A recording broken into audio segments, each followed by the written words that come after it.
welcome to Art Live. I'm your host, Stephen Morse. Excited to be here today. Got a great show lined up, great speakers, and excited to get into it. Hope everybody's having a great day. And yeah, let's see what's going on with everybody. Hello, speakers. Welcome to Art Live. Welcome back, actually. It's good to see everybody. Oh, that was a nice little lo-fi intro. I like that music. Gotta try this out, you know? Yeah. How's everybody doing today? I feel like lo-fi music is the sound of time passing. And I feel like that's why it's popular right now, because it just sounds like time going by. You know what I mean? Yeah. How would we know if time went by? Oh, fuck. Are you doing this again? Oh, wait, Steven, am I supposed to not? Or are we going to do the duck quacking sound every time I We can do a curse? Oh, yeah, that's close enough. No, I don't mean as a reward. I mean to bleep it out, like to cover it in post or whatever. Do you need me to not drop F-bombs? we can drop F-bombs. I like F-bombs, but yeah, let's go around and see how everyone's doing. Donnie, how are you? You're an expert. How are you doing, expert? Yes, I am. I'm an expert. I feel good, man. It's been a good day. I'm working. I look at the computer. Computer looks back at me. How about you? Oh, I'm doing pretty well. I guess the computer's I just made looking lunch. at me. I'm looking at you. What'd you make for Egg, lunch? sausage, toast. I'm finishing a little bit of cold brew. I make cold brew at home. It's the best cold brew. No one can beat it, especially not per dollar, you know, because I'm making it.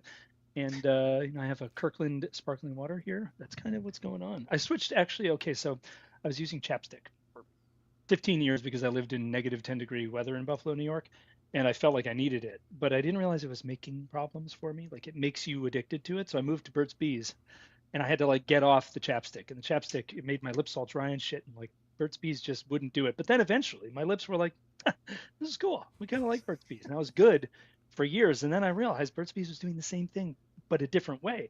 So now I've moved to Aquaphor to get off both of them. Yeah. And I feel like I got to constantly lube it up because it's up. My lips are just like, they're going through withdrawal, frankly. Oh. And I'm constantly, I got a stick. You know, I think I was playing with it on camera last time. Trying to get through it, man. Trying to get off the sauce. I don't want to be addicted to or reliant on any substances. So my newest The key is actually exfoliating your lips. That's the key. Well, they're doing that. They're shedding like a snake. Not the moisturizing, but the exfoliation. So your lips are addicted to the stick? Yep. Wow. Yeah, the key is definitely Aquaphor, but the way I use Aquaphor, I don't use anything during the day. Before I go to sleep, I Aquaphor my lips, and then your lips aren't shedding. They're not molting like a snake right now. Well, they do that in the morning, so you do that Aquaphor at night. You wake up and you get all this stuff. And, yeah, but it's keep them nice and. Harmony, how you doing? I'm doing fabulous today. So happy to see all of your faces. I don't know. I've got blocked by a bunch of weak-minded men on Twitter, so I feel amazing. Did you want to talk about that, or everything okay? What did you do? Yeah. No. That's my favorite people to be blocked by. Yeah, totally. It's I like don't a get win. blocked. It's a win. Yeah. Well, besides getting blocked, everything good? Oh yeah. I mean, that was the highlight of my day. Like including getting blocked was the point. Yeah, that was great. I'm doing really good. It's it's kind of like chilly here. I'm actually really bummed that I wasn't on the East Coast last night because I heard people got to see Northern Lights. Did you guys see that? Yeah. I saw posts in Colorado, not on the East Coast. Oh, I saw like Pennsylvania and a couple other places, but yeah. I didn't see anything in Florida. There is like a CME that ejected from our beautiful star and is traveling towards us. I also have a theory on that, and what the government can use that is it's very special timing, is what DME? it is. A coronal mass ejection? Ejection, yeah. Not erection, Donnie. You really I need to did not picture. mistype it. There's a Well, J. first it's the erection, and then Before we get to then it's the ejection. ejection. Oh, Witters, conspiracy theorist, how are you today? Yes. I am so good. I just got back from Charleston, had a lot of fun there, and I'm procrastinating the amount of work that I have to do in doing this. So, Well, you can procrastinate for this. This is Yeah. definitely important. If you weren't here, Right. yeah, it'd be a problem. You would probably be canceled. Kinetics looking sharp with no hat. Look at that. Very Thanks. nice. How Yeah, are you? I didn't do my And hair though, but yeah, Ambassador of Uh, Quan. yeah. It's because I'm going to show you guys the money. Jerry Okay. Maguire. Yeah. Where is It it? popped, Now- it popped in my head before the show, and I'm like, yeah, I'm going to do Ambassador of Quan. okay. Well, you're doing good, Ambassador. I'm random as hell like that. Yeah, it's been a pretty good day. Went and saw my mom at the hospital today. I was there for a few hours, kind of with her. Is she okay? Stage 4 cancer. Oh no. Yeah. Oh, goodness. I'm sorry. Diagnosed about 2.5 years ago. So she had a major surgery. Yeah, took a lot of like intestine. She's hanging stuff on. out. She is. She's a 2.5 fighter. years She's with a stage fighter. 4. Yeah. Wow. So yeah, she's a fighter. So Mamma mia. was spending some time with her, so that was good. And yeah, it's a good day. Yeah. No, that's important. Definitely fighting. So, yeah. Well, I'm happy everyone's here. Happy everyone's doing well and focusing on important things. And you all showed up on time for the most part. Amazing. You get a gold star. So we're here to talk art and life and life and art and art and life and life is art and art. Okay. You get it. You get it. You get it. I guess we could talk some mediums today. I'm very interested to get into this conversation of various mediums, especially with the, talking about on Monday's Art Space, the inclusion of digital art and the curation of that for Art Basel in Miami Beach coming up in December and having its own area on the main floor. It's going to be very interesting, very exciting. It's a huge move, regardless of the motivation. It's just a big move for overall awareness for digital art.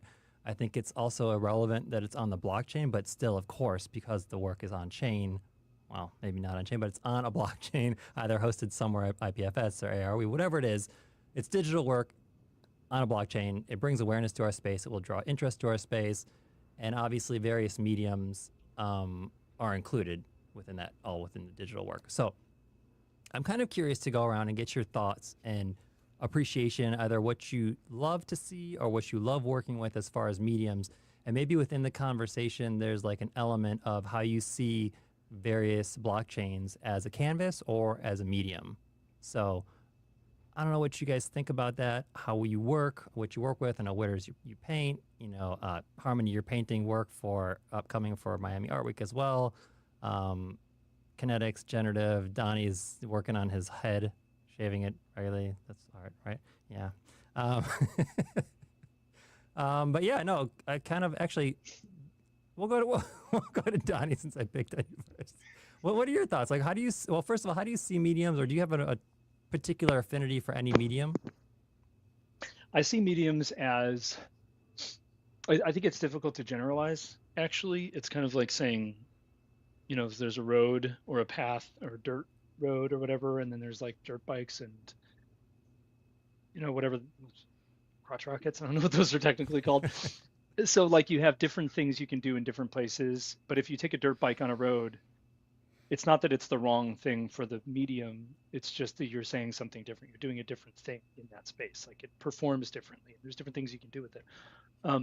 So like I like pixel art. Like the thing that I mess around with the most is pixel art. And I like that because it is extreme minimalism in like, you don't have to have a physical thing with you or be near a physical. I mean, I guess you have to have a laptop. You have to have like a conduit into it or an iPad or whatever.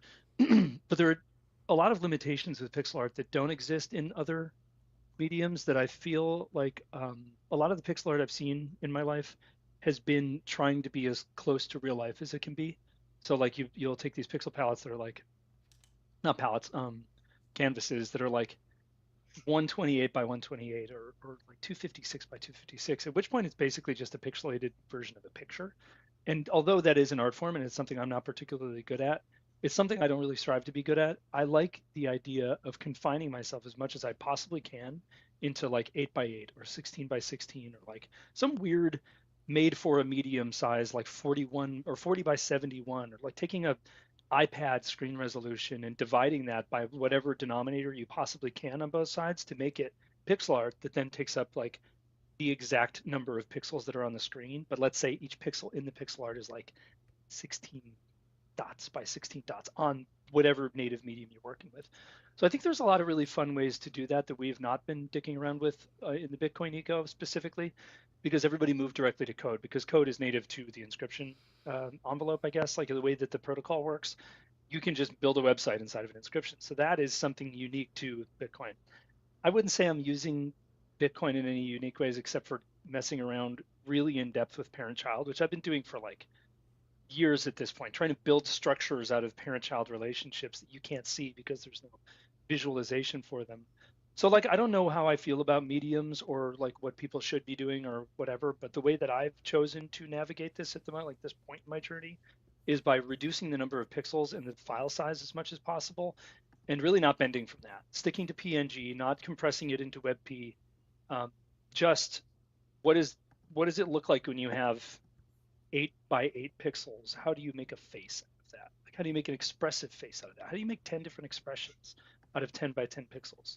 And how do you make that usable? How do you make it wearable? How do you make a banner? How many pixels do you need to make like a successful banner? Like, what are we doing with banner space? I don't know. I have a lot of questions. I don't have any answers, and my exploration path has been the fewest number of pixels and the smallest possible file size lately. Yeah, no, I could see that. And I mean, for me, like pixel art, I didn't have a particular affinity for initially. I mean, coming into the space, you see a lot of it, right? You saw a lot of it in the beginning of like NFT days, and it works well, obviously, because it's low file size working on Bitcoin. But my affinity for pixel art has grown as I've seen people utilize it creatively and explore exactly what you're talking about, like distinct ways of like creating faces and unique objects within that kind of limited medium, limited by few pixels. So yeah, my affinity for it has definitely grown. And it's really interesting to see how people play with that with such like, yeah, I mean, it's so limiting, and really exploring that is really interesting. So yeah, no, I can definitely appreciate that. Anything in particular that stands out? That's very validating. What, with my work or to somebody else's with your work or anybody else's work? Or I like that. Let's see. I think Bitcoin Frogs is a really good example of something that's almost over pixelated to the point where it's a normal picture. It's just like a small version of a normal picture. I don't think that's bad. I think it's its own thing. Node Monkeys use this thing where they didn't use every pixel to be a different color. They used like different brush sizes basically. So there's like 2 by 2 sections that are the same color. So they made it look like there's 2 different pixel depths in this one thing. And there's also no like specific traits. It's a lot of just design. I mean, there are specific traits, but like a lot of it's just design work. There's like color patterns or stripes or gradients or something. So I think that's an interesting collection in that regard, as far as like famous stuff goes. Mm-hmm. I'll be sharing more of my stuff as time goes on, but I think that since the Twitter personality that I've become over in the ordinal space, or like the ETH layer 2 space when I was doing writing for that, has been a very tech focused person. So I didn't feel comfortable sharing artwork through that because it felt like, one, it would be on the wrong crowd. Like people would be like, "Fuck you, why are you talking about this?" Or they'd be like, "Well, it's funny that people are buying art and now all of a sudden you're making art." So like, I just been making it on an alt that nobody knows about for a while. And eventually I'll start sharing that. I think now's a really good time to do that actually, because everybody left. It's all new people coming back. I can kind of like redefine. I could probably blend the two personalities and have the tech account and the art account, but I'm still keeping them separate for now, just because I don't think we're through the like floodwaters. Can you dox for us your art account, or at least privately, so we can follow? Yeah, privately for sure. I've done it for a few people so far. I just don't feel comfortable. Like, I still don't think that the end is here for like people who are just going to find stupid shit to say negative things about. And I don't really want to like, I'm not afraid of it. I just don't like want to feed it. You know what I mean? But yeah, of course I'll send you individually the stuff. And I'd love to show it to you because I'm really excited. It's what I've been doing for like 10 hours a day for years now. And didn't really feel like it was cohesive with the sliver of my life that I've represented on Twitter. Like it would be confusing to anybody who followed me because they'd be like, "This is what I followed you for." I'm like, fuck the excuse me, forget the cohesion. I am who I am, and I don't fit in any type of box. Like Totally. I mean, you were on Troy Space yesterday, and we're asking all those questions to those FlashNet Spark guys, and Troy said to me, "Oh, great on you, Harmony, an artist asking the right tech questions." And I was like, "Don't put me in a box." You're just like, "Oh, good girl." Yeah. Who's a good girl? Like, what does A have to do with B? I don't know. I don't feel like I'm. Yeah, sorry. Go ahead. No. I just feel a lot of people try to do that. Like you post about one thing, and then people get all.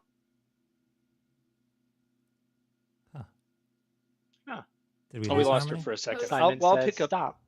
where you're back. I was going with that was just that Yeah. it'd be like if I asked everybody to sign up for a newsletter that was about like bowling, and then all of a sudden the newsletter every day contains like baseball. Like, they didn't ask for it, wasn't like the right place to put it. So I just made a different account where I'm going to talk about that stuff, and people can follow one or the other, and it'll just be like segregated pieces because everything's a sliver. Like when you go to a funeral, you don't bring the nightclub part of you with you. You're not like hammered or on ecstasy, or you're not like exploring sexual relationships at the funeral because you brought your funeral Speak suit. for yourself, You do Donnie. whatever you want, Witters. I don't do that. I have slivers that I operate with. No, I think most then- of us do that. So I'm just. Then people can unfollow. Like seriously, people are complex and there's many layers to a person, and I don't think a person has to fit into anybody's idea of like, this is who you are. That I didn't sign up for the Witters that talks about multi-dimensional whatever. I signed up Totally. for the Witter. Like, There's who two ways to cares? do that. Yeah, and I Who just cares? choose to do it the other way because I don't Yeah, feel like. I mean, Again, it's not fear. It's that I don't want to deal with, and I also don't want people winning me to death. Can you imagine how much of my life would have spent by now talking to people about how I'm not selling art at the moment? Like I don't want to fucking have the conversation. I want to make hundreds or thousands of pieces and put them on the blockchain and structure them however I want, and I want like several people to know about it because I want to share it with the right people. I don't want like 3,000 grinders and not the app. I'm talking about people who are like when Gib, when utility, and they're gonna be like, you should make a Discord. I got to work for them now. I don't have any fucking interest in any of that. So like I'm just avoiding that shit. I think that's That okay. is okay. So there's mimetic, and then there's like anti-mimetic culture, and like what you're going towards. Like I honestly think that we're at the height of, or like the tail end of mimetic culture, and I think that there's going to be a shift towards like not being viral, not being like just cultivating a very, make it hard to find, make it like if your collectors are like genuinely interested in finding your work, make it to the point where they actually have to put effort up, not like casino tempo where it's like it's coming like and here's the thing, and here's the speculative value, and then on the side this is the utility, and like we don't, as artists, we don't have to do any of that, and we were bamboozled into thinking that we did, and it obviously doesn't work, and you can see that across the board. So I think focusing like right now, as we're like contemplating like 4-year cycle, like what we're getting ready to go into versus like, is it the height? Is it like, there's a multitude of factors whenever it comes to purchasing different things if you're a collector. But if you just focus on people that are genuinely interested in your art and like what the artist, like it's not really, oh God, what's the word for patronage? So it's like patronage for the artist as opposed to speculative value. Like the collectors want you to create more art instead of what is a speculative value for this piece and where can I dump it the quickest and make the most money? And I'm down for that pivot because it is so exhausting. Like, no artist walks into, okay, let's just create a scenario, right? You walk into a gallery, they're like, oh, we would love to exhibit your art. And then you're like, I have 300 pieces that I have to sell in 24 hours or else I am not successful. Like, imagine that. Like, that's not real. That's like, there's no like collector. Even the most successful artists, their collector base is very small and very niche. And it, like, why we tried to fabricate what we have as artists and selling the art that we create, why we try to fabricate that into the casino tempo is just like, I can't get on board with it, and I won't ever. I tried, but I was like, no, that was stupid. Like, We did you're it because we dumb. can now. Because You now do it because you can. is Yeah. the blockchain is here and everything can be tokenized and traded at the speed of Well, light. So I see why and it happened.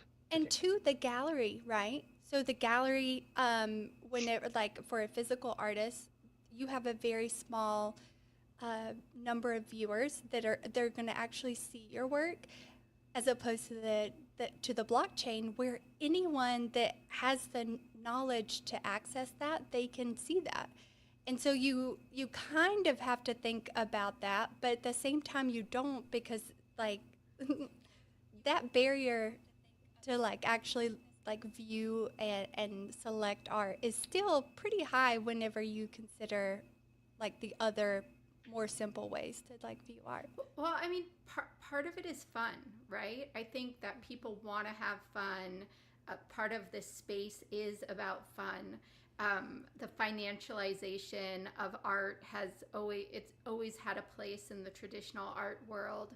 I just think that because of adding the technological side to it, we've fast tracked everything, and then people get addicted to these dopamine rushes, and then, like, they can't even help themselves. So they have a really hard time differentiating, like, what it means to be a collector and also what it means to participate in this digital asset economy. Now, I've seen some ETH artists do it in a very, very refined way where they can kind of play to both sensibilities, but it's not something that happens overnight. It's a very, very long, it's a long term type of thing. So I think there's hope out there for everybody creating on all of these blockchains, that if you keep at it and you do build a collector base and you are engaging with your collectors, there is kind of a way to play off of both types of sensibilities. And if you don't want to, then you shouldn't, right? You should do New what you games. want. Yeah, there Yeah. are new games. Yeah. Yeah, it is a bit of gamifying the system, right? I mean, I agree with Yeah. Witters, and I've always talked about this in the trad art world. It doesn't really exist. Like, people walk into galleries and they don't think immediately, like, okay, how much am I going to sell this for tomorrow? Am I going to double my money? It's more of, do I like this thing? Do I want to have it and keep it forever? And do I want to support this artist? I mean, of course, in the trad art world, like, people buy things, like, there's a lot of fraud. People like to park money in very expensive, priceless works of art. Like, yeah, of course that exists. Of course, These are anything people where who you- have money too. You have to remember that. Right. The internet is populated by mostly people who don't have money, and those halls of art purchases are populated by people who have, like, exorbitant amounts of money in a lot of cases. yeah, Also, for sure. like, we created an environment that, like, bred the people that were looking for a get rich quick type of, like, sensibility. And okay, so get rich quick doesn't exist unless you just, like, it's like it is the casino, it is the lottery. And when you breed that type of collector base, and then you get mad because it bred, like, them just, like, dumping it into, like, bids or, like, whatever, like, that's not on the artist. That is on the ecosystem that created that like vibe. And like from the very beginning, I never really understood. I just kind of like played into what was already like what other artists were doing. And you also have to think like successful artists like the Beeples, the fuck, what's that, Murakami, like I just get the ick even saying his name. Anywho, Wait, why? I'm curious. it's just like he's so like he has not experienced ego death, and it just like gives me the ick. I just can't. But those people, they have teams behind them. Like it's not just like, and it makes me so like I want this to be like a pioneer event for artists everywhere, like all over the globe, to find a gallery that they don't have to like apply to be in, wait for an exhibition opening. I want like blockchain art to be that for all artists. But what we've predicated all of that on is those standards for like the Beeples, the Murakamis, the Cause, like what we don't understand is like, or like I guess the baseline collector doesn't understand is anyone, like this could be like a snowball effect for any artist, any like just like profound like avant-garde artists, like they have an opportunity on blockchain that never existed anywhere else. So like let's say, okay, for example, let's say that I inscribe, maybe 5 to 10 pieces or whatever on Bitcoin. At the exact same time, Beeple just decides that he's going to inscribe one piece or like whatever. And it's like, what's it called whenever it's side by side? Diptych? Yes. So like, so when anyone goes to view or is inspired to look on chain, and they see those things, like that never, like I would never be exhibited beside people.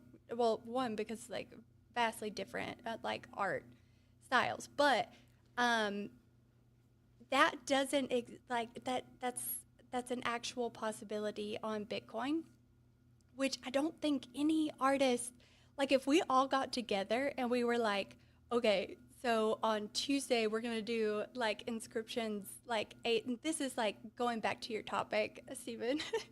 I promise I'm a little bit like more on topic today, but like like that's the medium that we have, and as artists, like we could have a whole block if we fucking wanted, and then that entire block is just art, and like that's cool to me, like that, but that's not possible anywhere else, but it is on Bitcoin. I think this whole concept of gamification and turning art into a financial instrument exists because of this preconceived like public notion of get rich quick within crypto. It's like not understanding the technology, but at the end of the day, like, yeah, it's opportunity to share the work, right, as an artist, and to do it without the gatekeeping.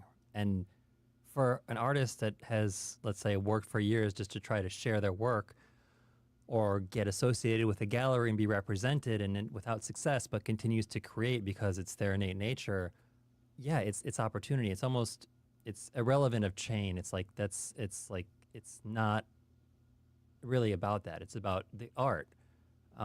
Yeah, we've seen this shift obviously from the beginning because people see this opportunity to get rich quick off artists and profit off artists, and we've seen marketplaces do that on the same token, like to profit off artists and work off artists' backs. And then in the end, a lot of these marketplaces have reached their demise. They're gone, right? And if we go back to like, yeah. Oh, sorry. No, go ahead. We just need to go back to the original thesis of creating art and sharing it. Yeah, Yeah. exactly. And like all of these companies like within crypto, if you've ever exhibited at an event, they're using artists as like just to get outside of their normal base that would be interested in their product. And they use artists all the time. Like not only that, it's like you can see like multiple different avenues where like artists carry culture. Like if there were no artists, there would be no culture. And that in itself, like all of the you can be fancy, you can have your little lingo, your little like finance lingo. Uh, for the most part, you're never going to be able to like create like an actual culture, an actual movement, an actual anything without artists, and that goes on the backs. And so like if you can get any artist to like sign off on you and your product or like exhibit in your space, that's paramount. But sometimes it just gets lost, and like nobody go to a crypto event. Do you really see people like going around like looking at those screens and like, yeah, this is something special? No. I do that. No. I I know, do that. I do it too. But I'm sitting there like staring at the work, and to go back to what you were talking about with mediums, that is actually what really catches me when I go to these events, because I'm attracted to, you know, textures and color or lack of color. I'm attracted to, you know, the dynamic digital art where things move, where they pulse with music, when there's integration of voice, when there's integration of, you know, full immersion. I mean, there's so many things that we can do with digital art that we can't necessarily do with traditional art. So those are the things that draw me to this space, and that draw me to collect others' work and inspire me to try new things with my work as well. Because, you know, I think that is what we actually have here as artists and collectors alike, because we can be in this space where we're just seeing what other people are creating all the time, and we can say, oh, I really like that resonates with me, and then we have access to that person, and I can say, you know, Donnie, how did you do that? You know, what was your process? How did you even think about that? And I have access to him. And so, I mean, I think that is one of the most beautiful things about our space. And people can sit here and speculate, and people can criticize for what you share and what you don't share, or who they think your persona is, or how it has to be as an artist, and be very judgmental. But the people who are doing that have no spark of creativity in their soul. They are here for one singular reason, and you just kind of have to like block out that noise. And yes, have fun, play into it if you feel like it, and if you don't, then just create, have a good time. I mean, that's why we're all here, right? We're here to create. For the most part. I am. I mean, Somebody we are. are. How about you, Stephen? I mean, I'm obviously, you know, I show up and I'm an art lover, right? I've grown up around art. I've been very like blessed to, you know, be raised by art collecting parents and be exposed to various cultures and traditions and the backside of galleries and restaurant. Like I love art, and I've always been an artist. I didn't come to this space to be an artist. Like I've always been an artist, but I've never called myself an artist, and I still do not like to call myself an artist and don't necessarily consider myself to be an artist. I just love art. But this space, right, going from creating all my life to getting a Bachelor of Fine Arts in photography and studying, you know, art history and these things and exploring all the mediums, and then going into commercial photography to monetize it. This space, like, it goes back to the opportunity that we were talking about. Like, this space gives everyone that opportunity to create and share their work, like regardless of medium, regardless of chain. Like, this is that opportunity to share your work regardless of even if it sells. Like, it doesn't have to sell. Just the fact that you as a creator can put your work out there instantaneously and share it with the world, like to me, like that hits hard. That is why I'm still here, but also like the ability, like you're saying, to connect for like-minded individuals like us, artists, art lovers, people with the right intentions, to connect and like have these conversations and share the love of the work and continue to like share the work and create together. Like it sounds kind of cheesy and it sounds kind of tacky, but someone who understands like how much this means and like what type of opportunity this is for artists, like this is really, really amazing. Like it is an art revolution. Like we always said, like we're so early and all this stuff and art revolution. And yes, it's like, it's true. Like the ability to connect to artists as a collector, as a patron, the ability to like share the work and for then collectors to exhibit the work that they own and prove true ownership, which is still not really understood by the traditional art world. I mean, we're still kind of teaching them all of these things regardless, again, of chain, regardless of medium. Like this is profound stuff. I'm here for all of these reasons. And you know, to abilities like and the ability to host these spaces on every Monday and these new live spaces, like I really enjoy this and I enjoy like talking about this and then bringing this elevated conversation with all of you guys to the space and to the masses so we can like advocate for what we see as the right thing to do and how this should be viewed and how art shouldn't be used as a financial instrument and shouldn't be taken advantage of and artists shouldn't be taken advantage of, especially artists when they're creating with like their intent and they're sharing from their heart, right? If you're taking advantage of that, that's like just utter disrespect. I mean, if you think about that, like there's no consideration, there's no humanity in that. It's just one of like the It's worst just things you can do. super icky. Like It's that very gives me gross. the ick. Yeah, Yeah. it's like super gross. I hate that. Well, I think it's interesting, right? So, coming into this space, so I came back in 2020 is a degen. Like I was a flipper. Like I came in to make money. I did not come in as an artist, so I bring a very probably different perspective. But I would say we wouldn't be where we were without that. And I think at some points we have to take the good with the bad, right? Like that's probably what brought a lot of us into this space. Maybe not in this particular room, right? But I think in general, right, the possibility to make a lot of money, because a lot of people did make a lot of money, was what brought a lot of people in. And I think, for better or worse, it was a casino. I think the vast majority of us were probably making money, and so that drove a lot of that. And I don't think we would be where we are today without that. So I think, it produced some, maybe some unintended consequences, but it's kind of the reality of the space we live in. And I think as artists, when we come into this space, we have to know and acknowledge the world that we're working in, and whether it's right or wrong, you can't look at it as right or wrong, right? Because there is no such thing as right or wrong from that perspective. It's because that viewpoint is different for everybody. Like the people that come in here just wanting to flip and make money, like they're spending their hard-earned money on somebody's art. If they want to flip it or like sell it tomorrow for pennies on the dollar, like that's their right. It's unfortunate of kind of what that does to the space from my perspective, but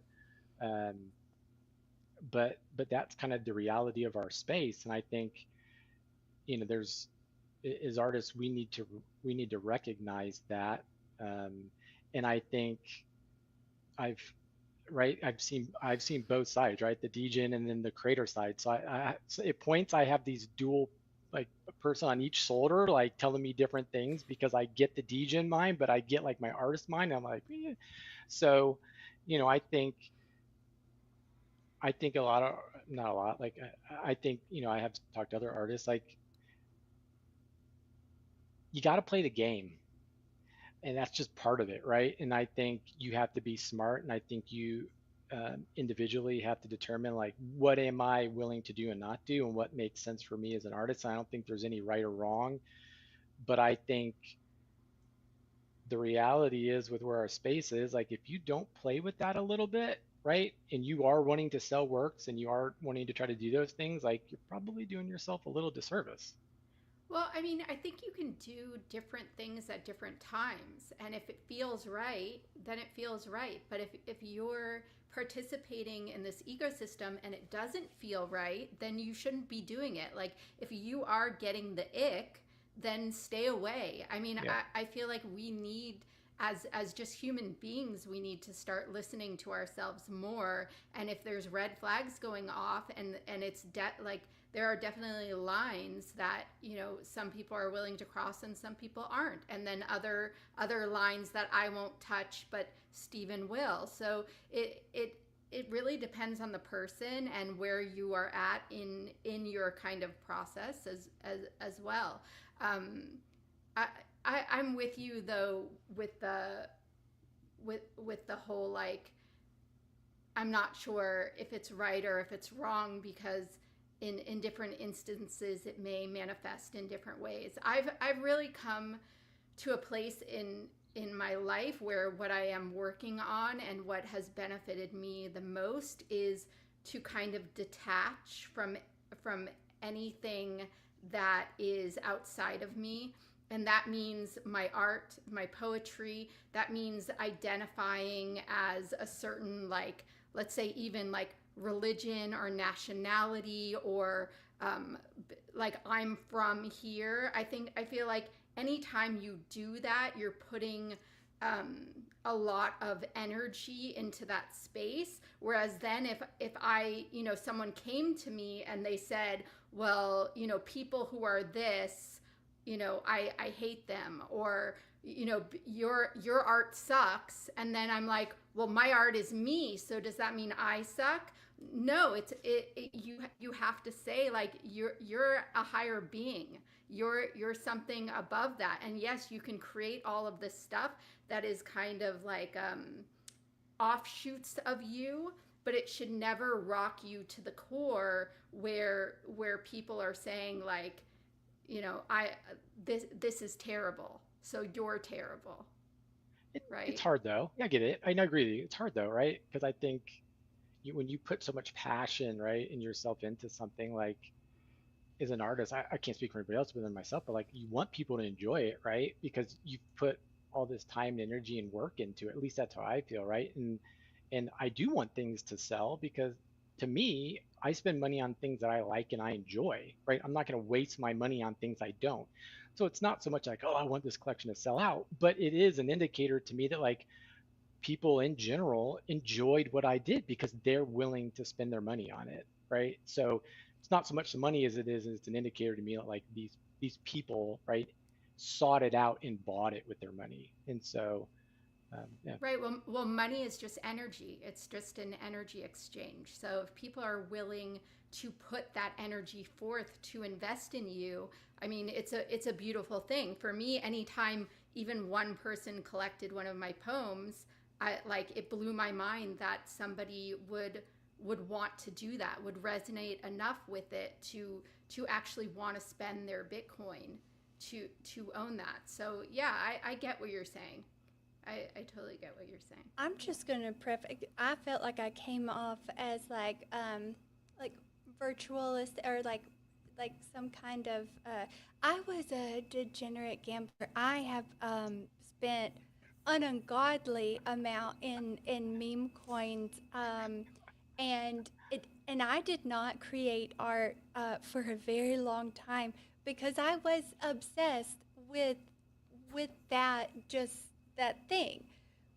But once you lose a considerable amount of money doing that, your opinions and activities kind of change. And thankfully, that happened slowly over the course of like multiple years for me.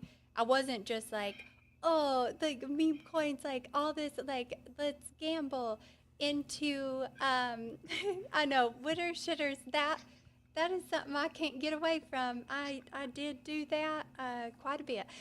So, like, but once you run out of funds, and thankfully that in that moment, I also found ordinal. So that, like, the like, where one thing was receding, another thing was taking off, and I found sanctuary there, where I was still participating, like collecting and doing different things, and like I was like in BRC20s, like the all of the things.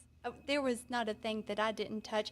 I spent an ungodly amount on Jizz Rocket at one point in my time. Jizz Um, and that is just like that's like you become um, victim to. I'm gonna say victim. I was definitely chasing this, but I'm gonna say You I were was victim to the Jizz Rocket. I was victim to the Jizz Rocket. But no, like participating, like nobody wants someone to come and just like expect. That's like the biggest takeaway. Like expect someone just because you created it for people to buy it. That doesn't happen. That's you need to go through ego death. Like I kept my men open for like a year, and like I didn't give a fuck. Like it's just part of that learning process. Like yes, it takes a long time to create if you're doing something like that, but also like cultivating people that are collectors that are more in tune to like who you are and like your interests as well, in a space where that is heavily the activation barrier is very very high, and in order to get over that, you and like have you gone to your friends, like your IRL friends, and been like collect my art on Bitcoin? I And have. why is that, I've approached Donnie? them. Well, because they don't give a shit. Yeah, I also haven't done this with anybody, to be fair, so Yeah. it doesn't really matter. yeah. I'll collect Whoa, your work, your Donnie. Well, palms let are me see it bad. first, but no, I'm kidding. I want to see your work. Yeah, I definitely want wanna to show it see to you. your I work. would be Yeah. happy to. Honestly, I want to share it with people. I just don't want it to, Yeah. like, it'd be like, just to go back to that again, because I feel like I didn't express it properly the first time. It's like hanging setting up an art fair inside of a restroom or something. I just feel like Twitter is such a fucking restroom that it doesn't, I don't want to hear the thoughts of whoever happens to be peeing near me when I'm Yeah. talking about something that I actually care about. Like I care about other stuff. I care about Yeah. tech and, I guess market speculation in a way, because I find it interesting from like a psychological standpoint.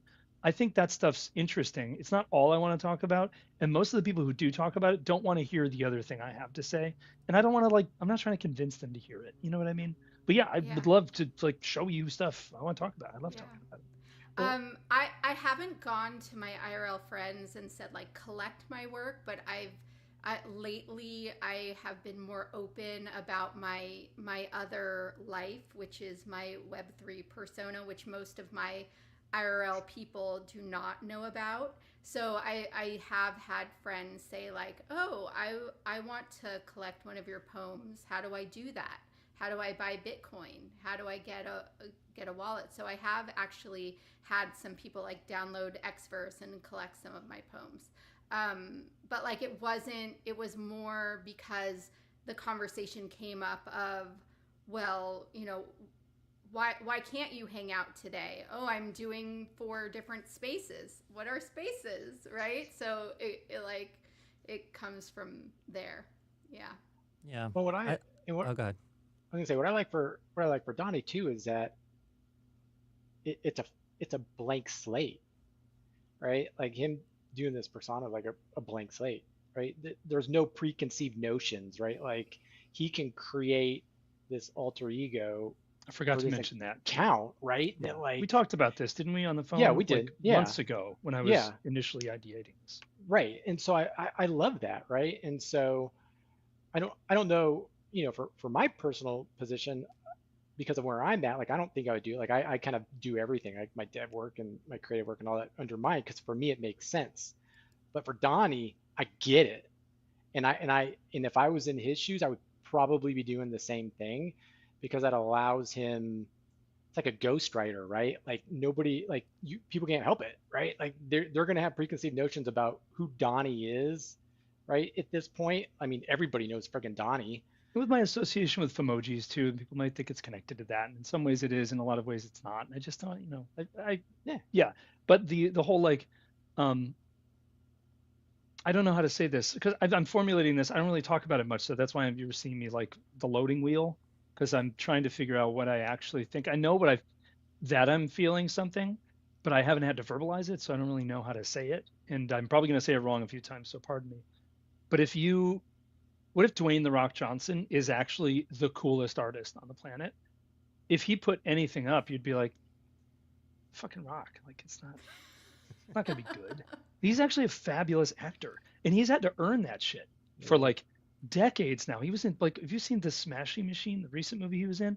It is outlandish. He's he's one of the best actors I think I've ever seen on dead Is serious. that when he got like super skinny?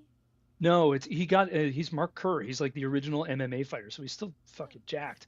He was much smaller in Be Cool, which was the sequel to Get Shorty, which I think was the first time when I saw that. It was like the mid 2000s, I think, or early 2010s. First time I saw him on film, and I was like, he's an actor, like a real, actual actor. But he had to prove that because I've just in my head, I think, do you smell what The Rock is cooking? And he's next to like Stone Cold Steve Austin in my head. I didn't even watch that shit, but it made it into my life. Like that's who I thought he was, and I had to see things repetitively to beat into my head that he's like a real, actual actor. And I think that it's difficult to shake. Like if you fart in class once, you're the kid who farted in class for the rest of your life. You got to prove everything else, like a lot. But if you can just hit the reset button and do something else and be known accidentally for something else that gained its own merit, and then fold those things together, that feels more real to me. But it's my first time living. I don't know what the fuck I'm doing. That's my first time through. I've never been 41 before, you know? So, You're looking at Donnie, do you think, like, if people found out that it was you creating, would you be sad or would you be happy? Neither. I would probably be totally indifferent. Since I had control over it when I was beginning to start. So that most of the stuff that I've been doing has been sort of like contract stuff for other people. Never as much anyway, my own ideas. Now that I'm doing more of my own stuff, I figured it needed a repository, like a place to put it and a place to like speak about it with very few people. And that's the reason I did that. I didn't do it to hide. I would be depressed if people found out. Clearly, I wouldn't even be saying, I wouldn't acknowledge it on this space right now if I gave a shit about anybody finding out. But I just want there to be more alone time. I want to create in like a room with a few of my close friends for a while, if anyone's going to care about this, which I don't know why they would, but if they do. I have an idea. Okay, please. We go on a sabbatical and we go to like, I don't know, like, no, there's no luxury. There is nothing. You are devoid of every possible comfort of your entire life. And it's like set, and the only thing you can do is create, eat, sleep. That's all you can do. And it's like a week. And then, like, we come out of there, and it's like, and then we make a collection on it. I've almost been doing that for 6 months as it is. I don't go to restaurants. I barely go to the movies. I live in this chair. I eat food here. Seriously, I don't do anything. Like, I just do enough to move my body. So, like, that's not a trip for me at all. That's just life. I'll go do it somewhere else with you. But come here. Come here. And I have to go to Appalachia to do it? Mm-hmm. Can we include toilet paper as a luxury? I mean, you just, I mean, as a sigh, you know, I thought that might be important. We don't get toilet paper. She said eat, sleep, and create comfort. art. No comfort, no creature comfort, no luxury. I mean, my water goes out weekly for a day, and my electricity's off for stretches of days on end. I mean, I think I'm already pretty fucking close to like this minimalism nothing. Maybe that's why I like pixel art. Steven, yeah, I love backpacking. I want to hear about your experience with, you know, selling your art to your IRL friends. With me? Yeah. Well, I guess I was thinking about that as we were talking about it, and I was like, well, I don't really like shill them, but I'm like, well, maybe you might have interest in collecting my work. And mind you, this stream isn't just on X or Twitter or whatever you want to call it. Like, we're also streaming to YouTube and to LinkedIn today, and I'll probably include like Instagram next week.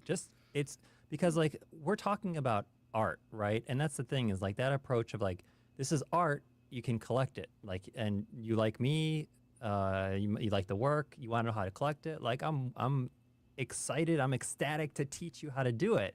Has anybody been interested? No. I have a lot of people that say, oh, I'd love to collect like My parents even, have I gotten them to do it yet? No. Years ago, I did get my father to buy Shiba Inu. That was kind of when like, was like the same thing with Kinetics. Like That's when he stopped listening to you. No, well, he made a little bit of money, Was it and then Thanksgiving? he held it too long. But like the same thing with what Kinetics was talking about. Like I was attracted initially to the space, making money. Right? I made a friend on the Crypto.com's NFT marketplace who was an artist, and I was getting the alpha about when he was going to drop and what he was going to drop, and I was the first one to get it, and I was flipping the art, and he was the one that encouraged me to create and share my own work. So, and like as the journey went on, it's like, yeah, you find your place. Like it went from there to Ethereum to ordinals on Bitcoin. And like finding that place and having it be like the most meaningful work I've ever created, yeah, I mean that means a lot. Has anybody like wanted to collect it?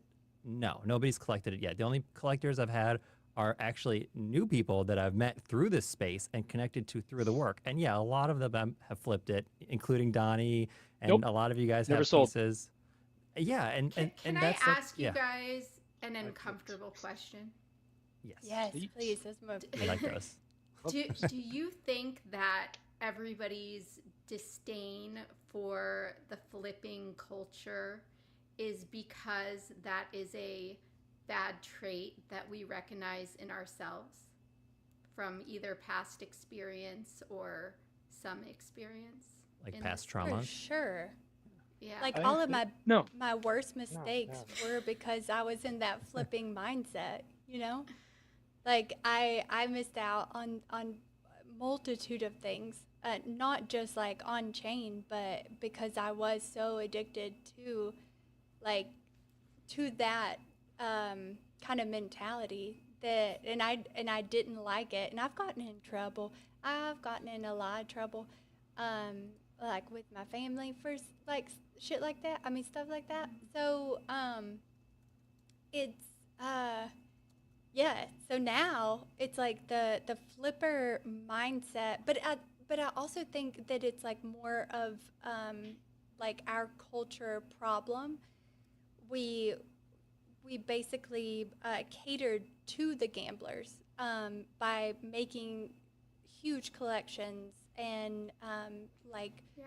really fostering the selling mechanics for the art instead of focusing on how much of like a pioneer moment this is for artists, that it's permissionless. There's no gatekeepers. You can do whatever you want and put it on chain, but instead we focused on look at these collectibles and like look at their floor price and isn't that crazy? Like buy now, sell also now, you know? It just didn't make any sense. And then I got mad at myself and at a lot of other things that I did. Well, I mean, think about when you see, abundance or great wealth, it gets your attention. So this is very attractive to people. And when we talk about, like talk about last cycle when the NFT craze was at its highest.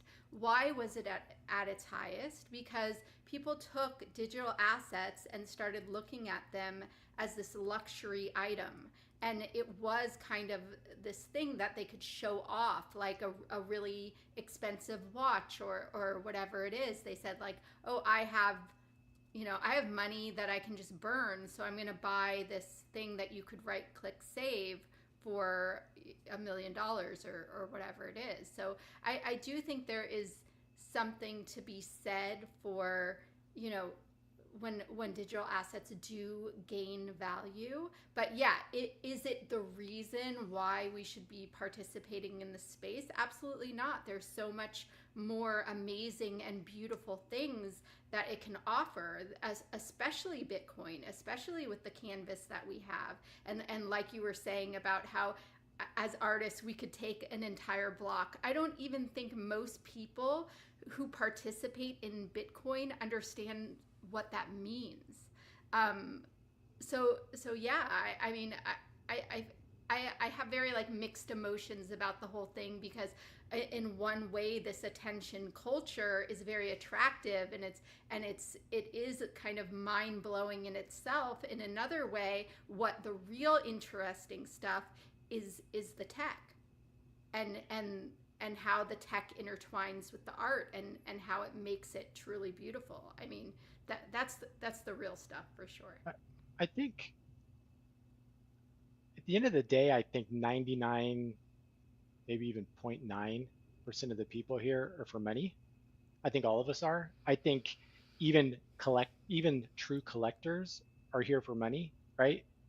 It's just their time horizon is a lot longer, but they are not buying it with the expectation of I'm going to lose money on it, right? Their hope and intent in this is to hold it, right? Eventually, right?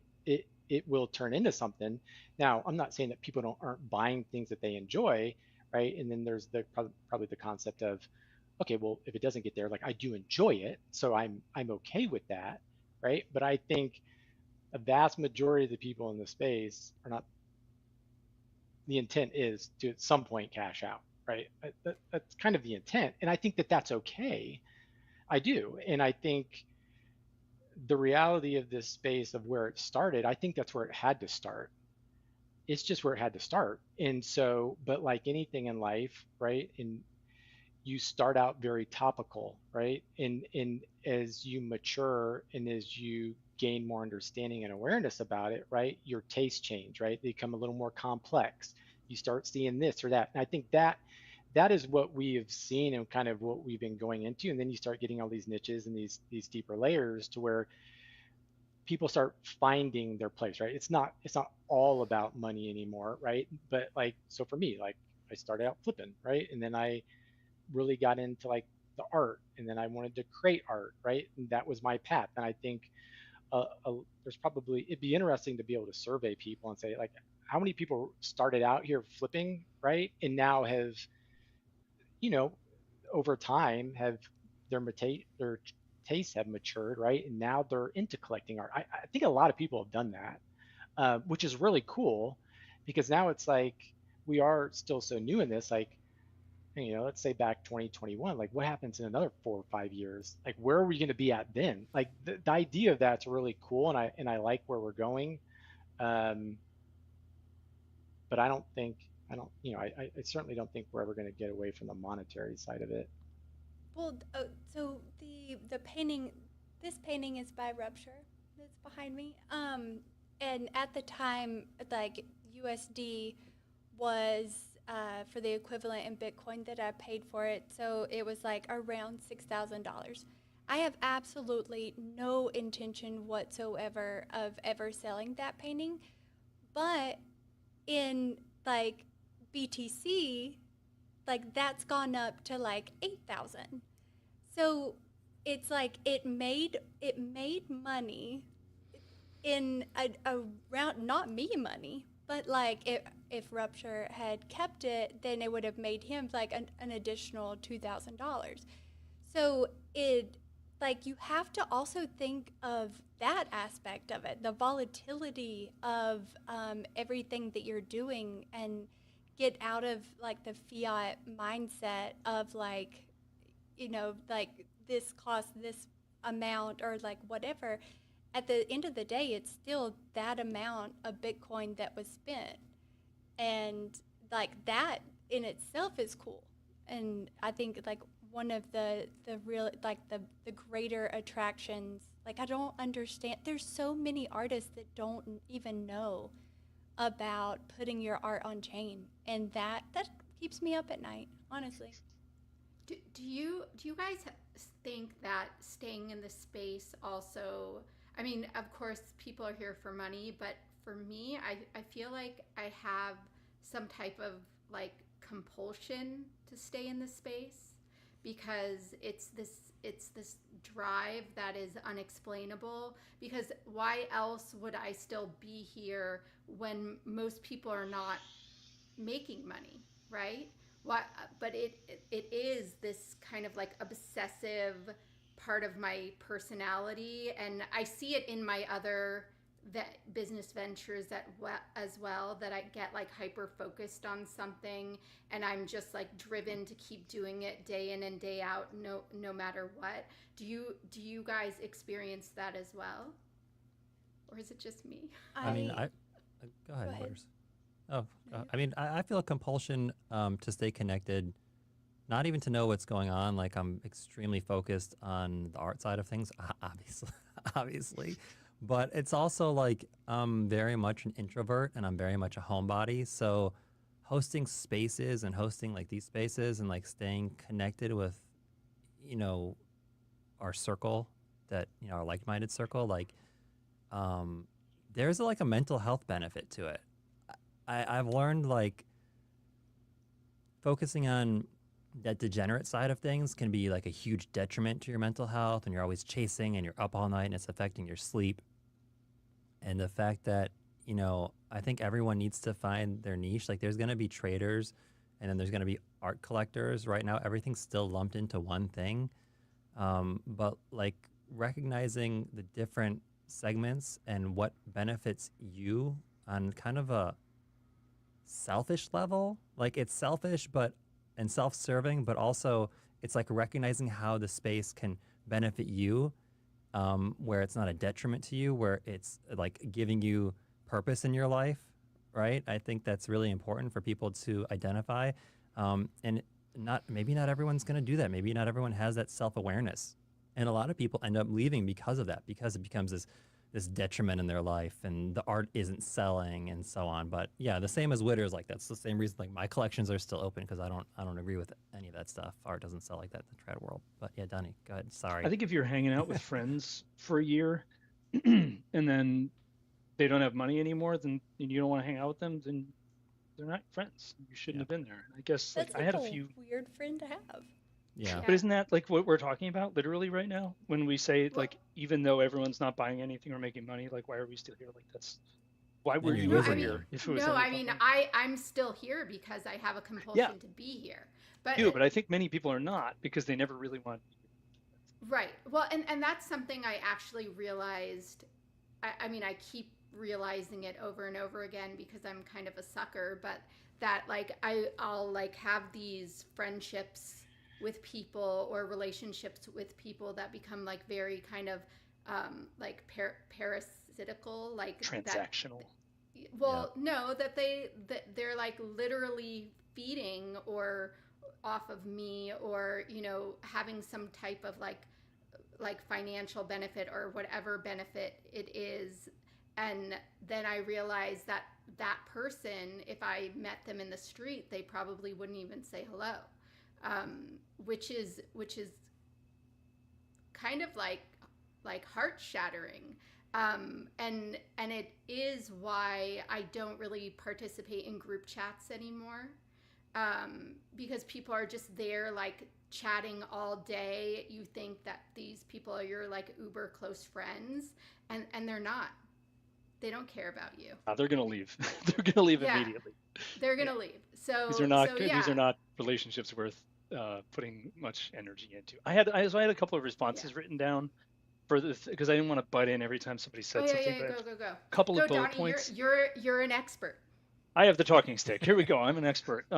DeFi Summer made NFTs jump into the limelight because everybody had tons of money all of a sudden, and people who have tons of money can buy art, and they can make art more expensive because they decide they like something, and it doesn't have to mean that they're like culturally more relevant in any way. It just means these people got a lot of money and then they wanted to show it somehow, and they bought things that they thought were cool, and that's awesome. We like that. But I don't think that NFTs gained just value but for no reason. I think they were an adjacent asset during DeFi Summer, when everybody was like went from thousandaires to millionaires, multimillionaires, in some cases hundreds.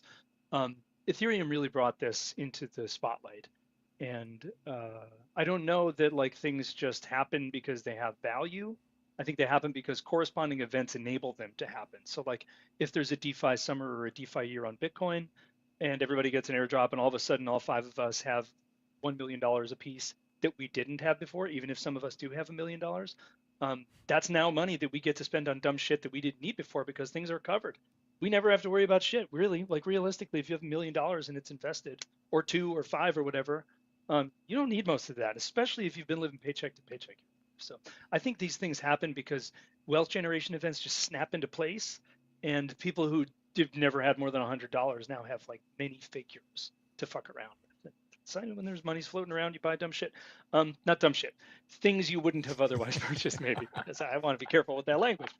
I also wanted to say, I don't see, this is a response to a question that was asked a little while ago. I don't see in myself any grotesque behavior of buying things I don't want, because I genuinely don't see the reason to buy. If I don't feel weird selling something, I shouldn't have bought it. I don't think anyway. And I think that culturally, not just within crypto, crypto is an enabling space for this, or an enabling platform potentially, but human beings often buy shit they don't want to try to sell it to other people. I mean, it's the whole point of like, I think Walmart needs to have 7 billion cans of Starbucks Nitro Cold Brew. Are they going to drink it? No, they're going to fucking sell it. And they're going to be really bummed if you don't buy it, because they've leveraged their position on this planet to use capital to buy things you can't buy in the bulk they can and sell them to you, right? That's their business. But now everybody is like, well, I'm a businessman. I want to buy this frog. And see, people are going to buy it from me for like 6 times more. And I'm sure of it. Like, I know this frog is going to be $1,000 frog. It's $100 today. You just wait. And so we're all like gold rush speculators. And I think that's why people are bummed out, because they came in here looking at a thing start to happen that is happening under different conditions than the last time something similar happened. And they got a little over their skis. They invested their entire life in it, and now they're down and they're pissed off about it. That's fucking life. I don't know. Deal with it, you know? My advice to everybody would be, don't buy shit you don't want. Get a job. And then buy things you like. And if people want those things you like more, you want them, then you can sell them to them. I think that's a really rational way to go about this, but that does not mean you'll get rich overnight, typically. That just means you're going to have shit you like. And that's the game you got to play, I guess. My compulsion is, okay, so I'm going to look out the window. There's nothing but critters and trees to speak and to. And then on top of that, the people that are around me, I wouldn't say they're big conversationalists, unless you want to talk about cows, deer, Guns. I'm down for all that. Yeah. So my compulsion has been like the draw for like intellectual conversation that I would never get. Like, honest to God, I'd never get it. Unless it was on like a Reddit, like that's what I like used to do. But then it was like, there wasn't this, like there would never be this on Reddit. And so like that was my compulsion. And then when you like make money, then you have this like attachment to it that gave you like hella dopamine. And so like then on top of all that, we've already discussed what a sapiosexual is. So like all of that, it checks all of my boxes. So like why would I leave? You know? Yeah. Like I have no reason to leave. You're stuck with me forever. And like you can't get rid. You have to leave before I leave, and that's like that's hot to me. I'm not leaving. I would never do something just for money. And I know that sounds dumb and privileged maybe, but like I have had like I worked at Old Navy because I had to, because I needed to survive when I was in just like 1998 or something. But I quit as soon as I didn't like it.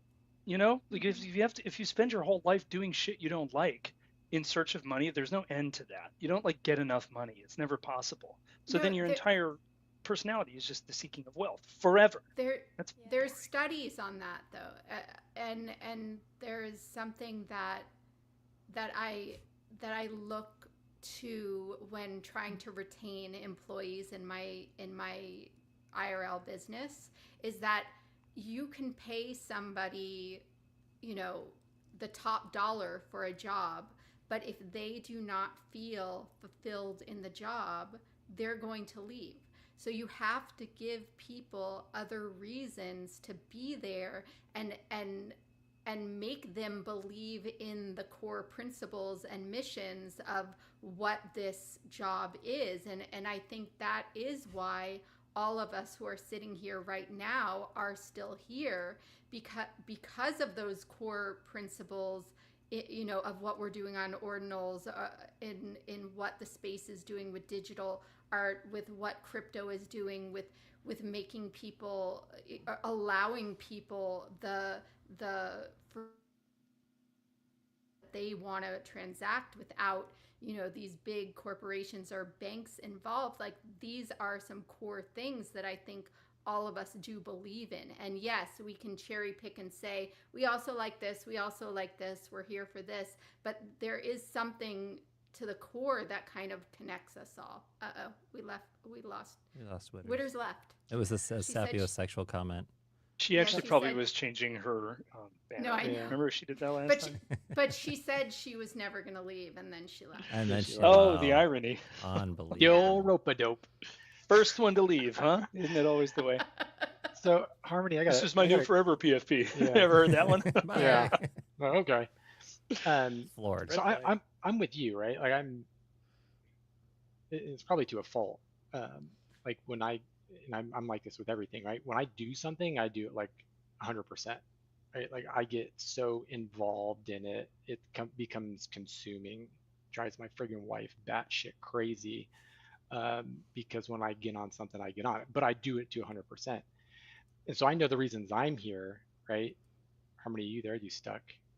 You didn't blink or anything. You're She's like, back now. It's like She's deer in back now. headlights. I was just so enthralled in what you're saying. I'm like, Yes, I love it. First time ever. He doesn't get this at home. I don't. She's like NFTs. Yeah. I'm your I dog, though, I'm talk to her. assuming. Yeah, I don't need to talk to her anymore. But like, so I don't remember what you said. You used a word, and I can't remember what the word is. But like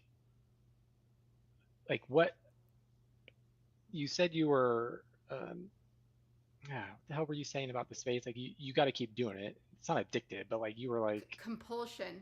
yeah, like, Compulsion. but like, so I get that, right? But I kind of want to pull that thread a little bit for you and say, okay, but what specifically is that compulsion? Like, what are those drivers for you that drive you to that? Like, what creates that compulsion?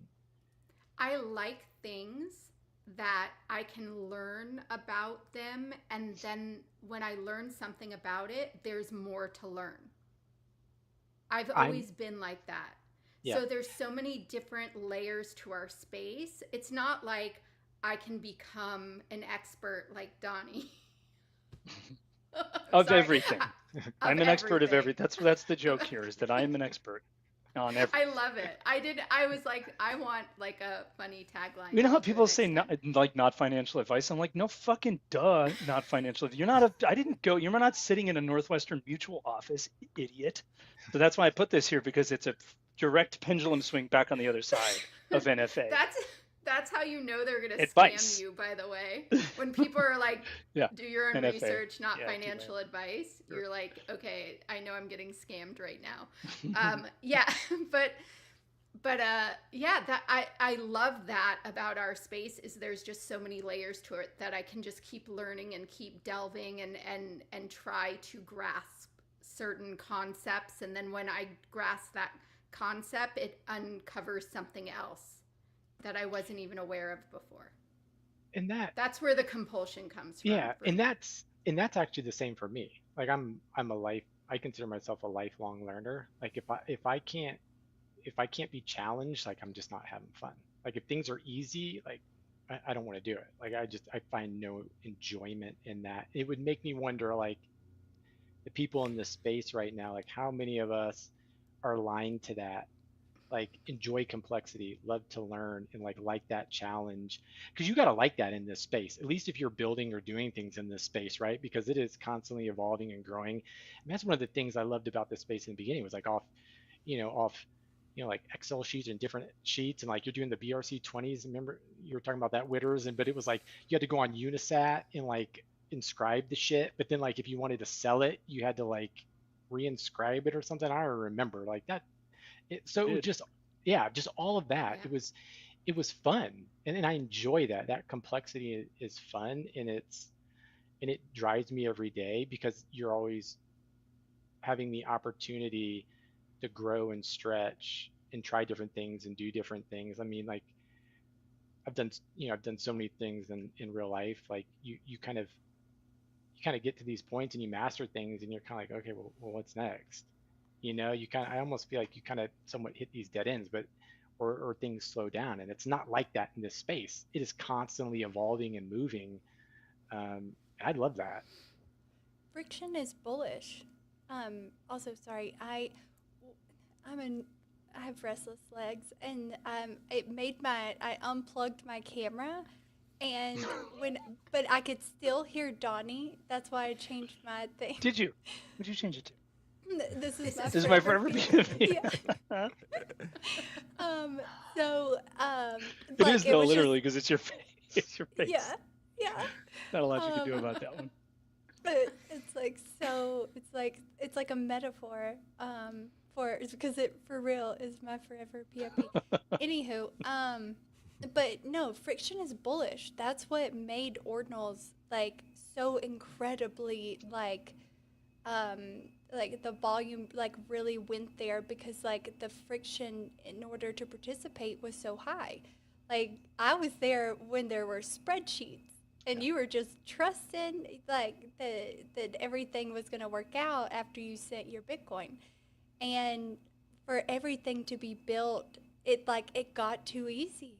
And then so like when you run out of things to learn or the things that there are to learn doesn't pique your interest any, then you just start losing the same fervor that created the mania that started it. And but then like for me it's like I adopted this ideology that I honestly resonate with and like I would never stray from.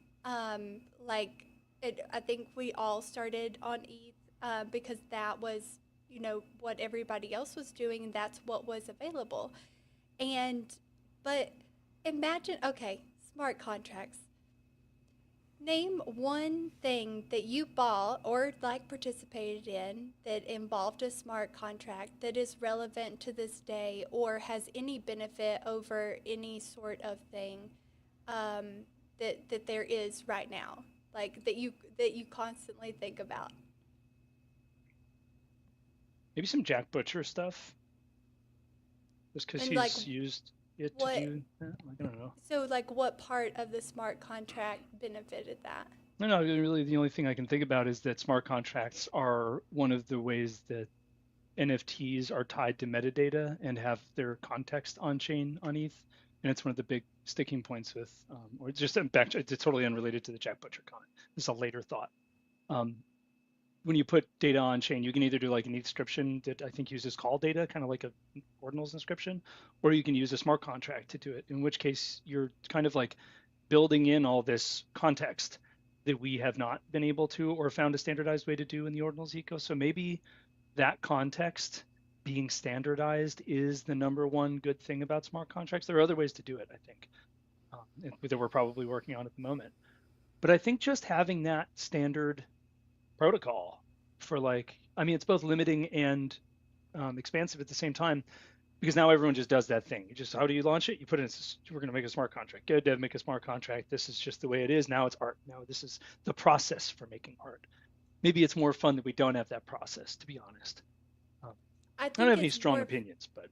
Yeah, like I think being on chain is so much more like paramount in comparison to like any kind of capabilities you could do with a smart contract, and that's still relevant in your like everyday life, right? So I just don't see the draw there, and for it all to like potentially disappear, like with Eka's like my number one artist that I go like as an example of like what can actually happen in the real like it how important it is. And I'm so glad that she came to Bitcoin to have her work, because that has to be like catastrophic to an artist for it just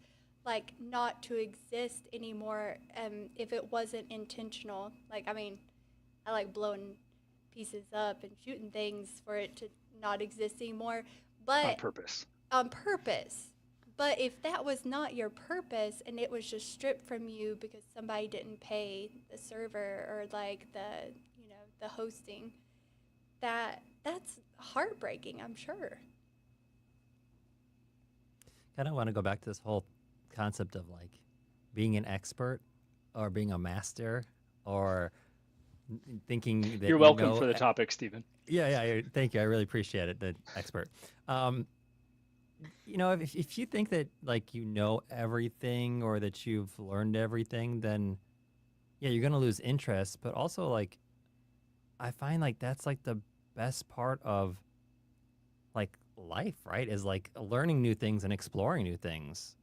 I don't know. I always say like if you're not learning, you're not living. Like there's like, then you lose interests, right? And part of that learning is like exploring new things, right? And a lot of people that are collecting on any of these chains really don't understand what they're doing beyond this financial element, this opportunity for them to make money. It's a lot of people, yeah, like Donnie, you were saying, like they don't even like what they're buying, and it's like, then what are they? They're investors. They're not collectors, and I don't know.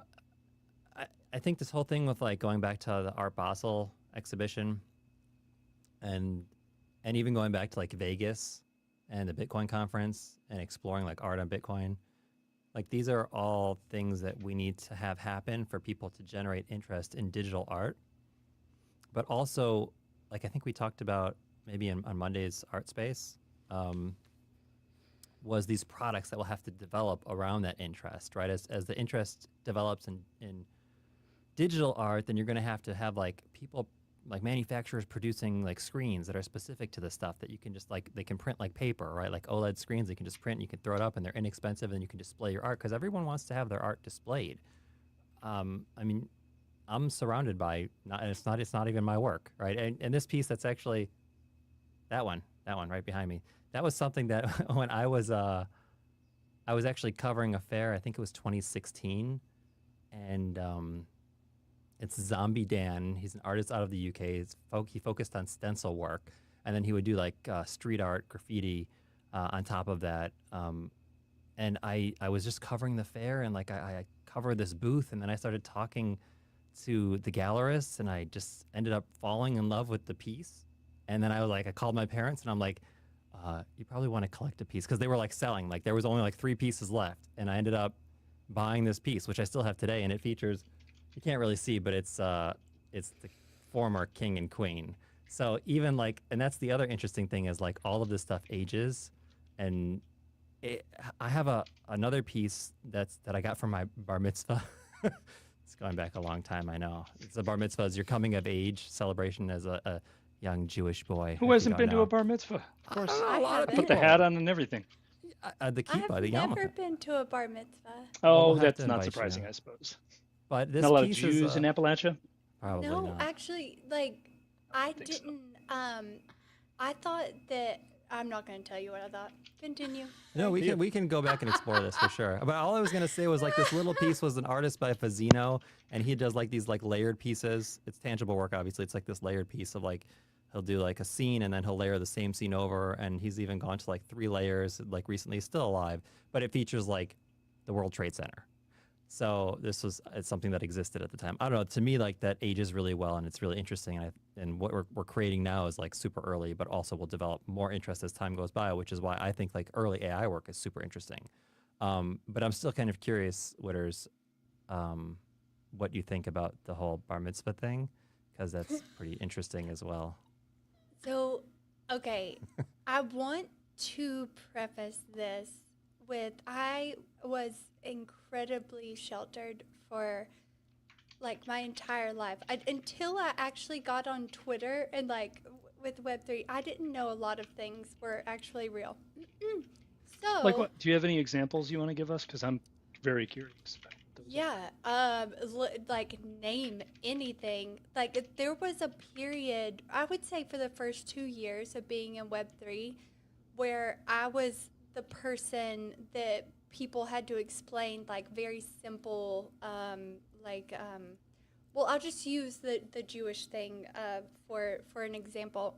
I thought Jewish people only lived in Israel, and like the one, like if you knew, like I didn't know any other Jewish people, and so I just thought that's where they like were. Then I went to New York for the first time, and that was You said, an no, this is where all the Jewish people live. this is There's like where none all in the Israel comparatively. yeah, they're all here.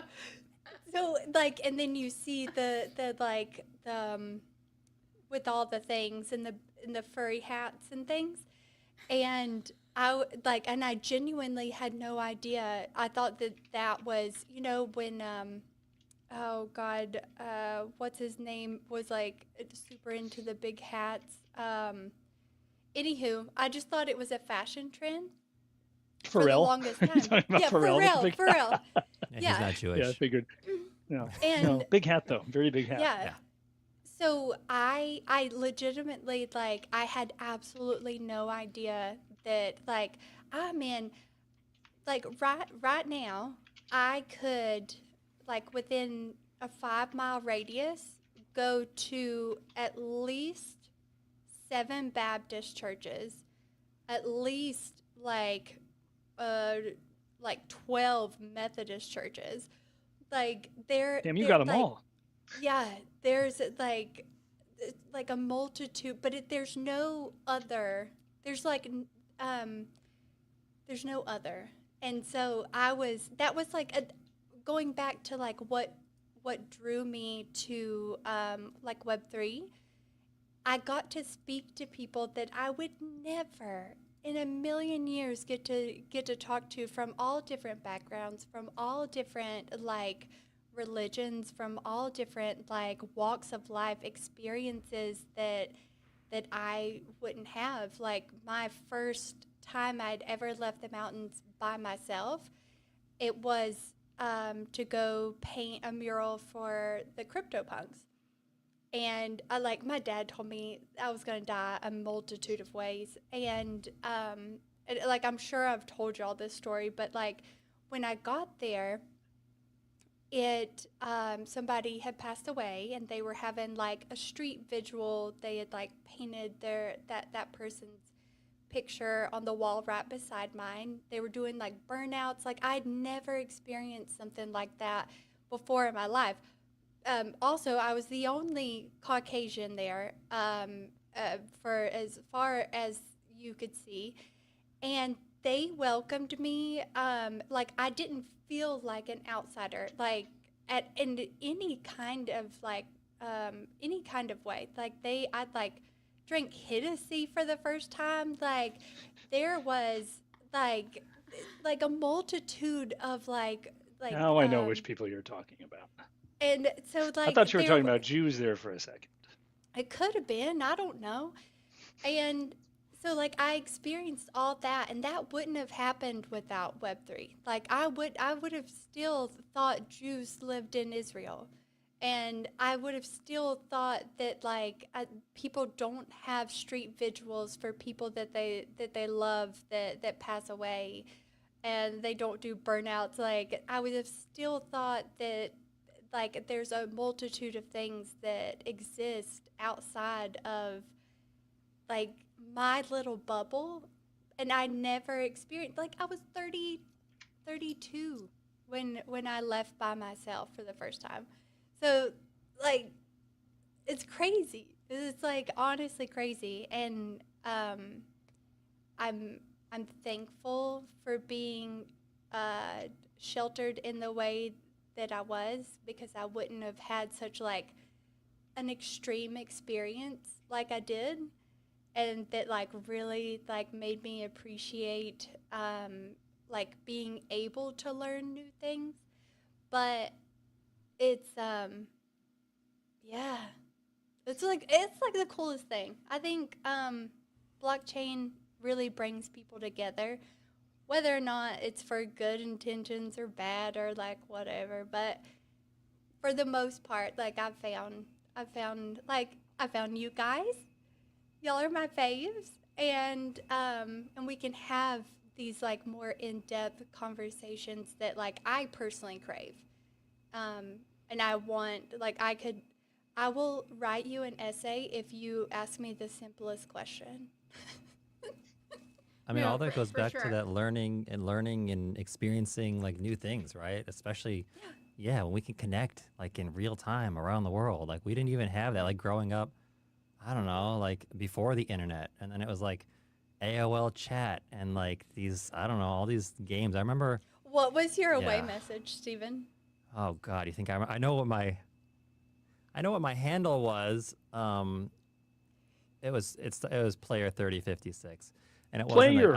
I don't think it was a. Player. I don't think it was Yeah, I a love gaming these. reference. Yeah, I love But I these. remember, like, in one of my schools that I went to, mind you, I was kicked out of 3 private schools. That's another story for another Oh, day. he was a bad boy. I was a bad boy. But there was this teacher who would play this game. It was like this scrolling text-based game, and he was sitting there with like other people around the world, but they're just like, text, like go left, and like the character would go left, or like explore, and it was all based in like text. But he was interacting with people around the world and going from like that to like where we are now, and even like Twitter Spaces or X Spaces or whatever you want to call it, to like, and then like this. But the thing about this is, it's like you reference like Reddit, and you're like interacting with like those keyboard warriors or people that don't really share that interest, that just want to talk It was to not talk. fun. Yeah, It it's was not like not curated fun. like this, and being able to like have these discussions, which are super important, and like advocate for the space in the right way, and like, yeah, we get to explore new things together, and it's still you going back to like learning new things, and then like I am curious, like that experience that you had, or any of those experiences where you were exposed to something new, since you were kind of like sheltered, as you said, growing up. Did that influence your work in a new direction or in any way, or did you start exploring new things because of that? Oh my God. Like complete. Okay.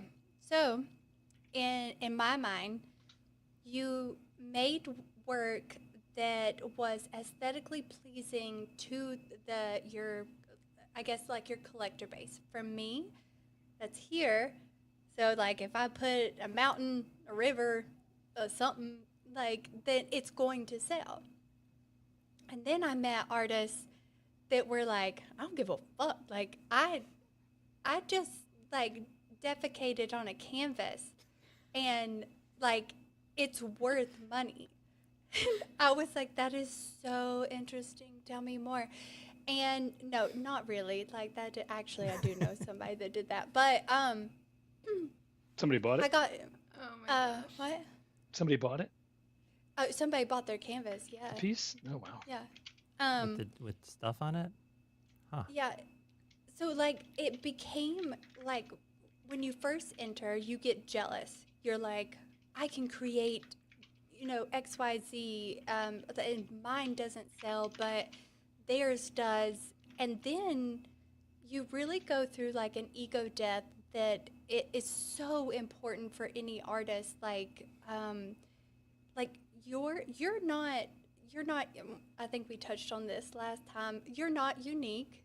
You are like we were all bamboozled into thinking that we were, a unique person. Your conscience is just lies. So, when you take that and then you see that, like, basically the whole, I guess, the umbrella to everything that we've been talking about is art doesn't have to be monetary. That's not the significance of art. The significance is like creating to create, putting it out there if you want to. I mean, the highest speculative value you could ever have is to never show any of your work, if we're being completely fucking honest. I'm honest.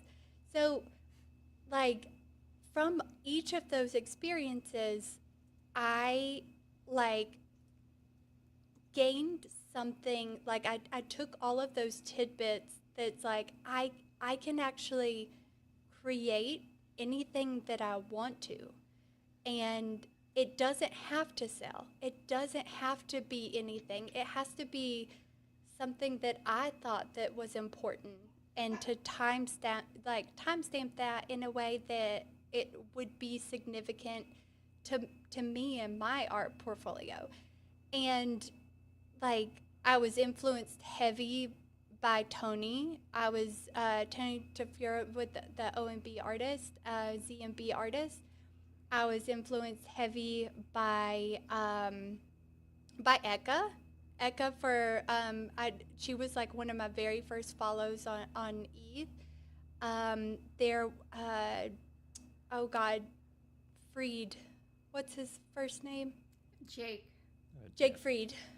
Very heavily, like I loved everything, like the transitions and different things that he did, and it made me want to explore like motion within like my pieces. There were so many different things that I would have never. I would love, like I'm not going to dox where I live, but I would love to send y'all the surrounding artists that like you're only as good as like who your competition is, whether you want it to be your competition or not. But if you're never pushed to go outside of a specified box, and you don't really have the knowledge to like really push yourself, you fall into like a cookie cutter, and that's not art. Like, who wants cookie cutter art? That's like super stupid. And not stupid. Stupid's a bad word, and I've been telling my daughter we don't say stupid and we don't say shut up. And mommy's working very hard on that. You could say unintentional, maybe. Unintentional.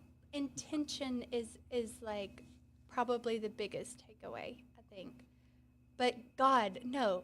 Like my art from the beginning, like going into Web3 versus the fucked up shit that I do now because I can. Like, I don't like those, like the little ladies that go to church, you know, that would judge me if I put it in the gallery up here. They're not on Twitter.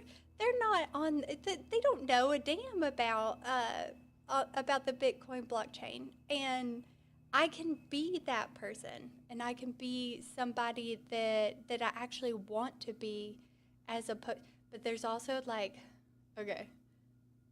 There's like a multitude of factors as not only sheltered, but when you live in a population of less than 1,000, everybody knows who you are, and rumors get spread like super quickly as to like if she's crazy or not, and so like you kind of have to toe the line with that, or else be an embarrassment to your family.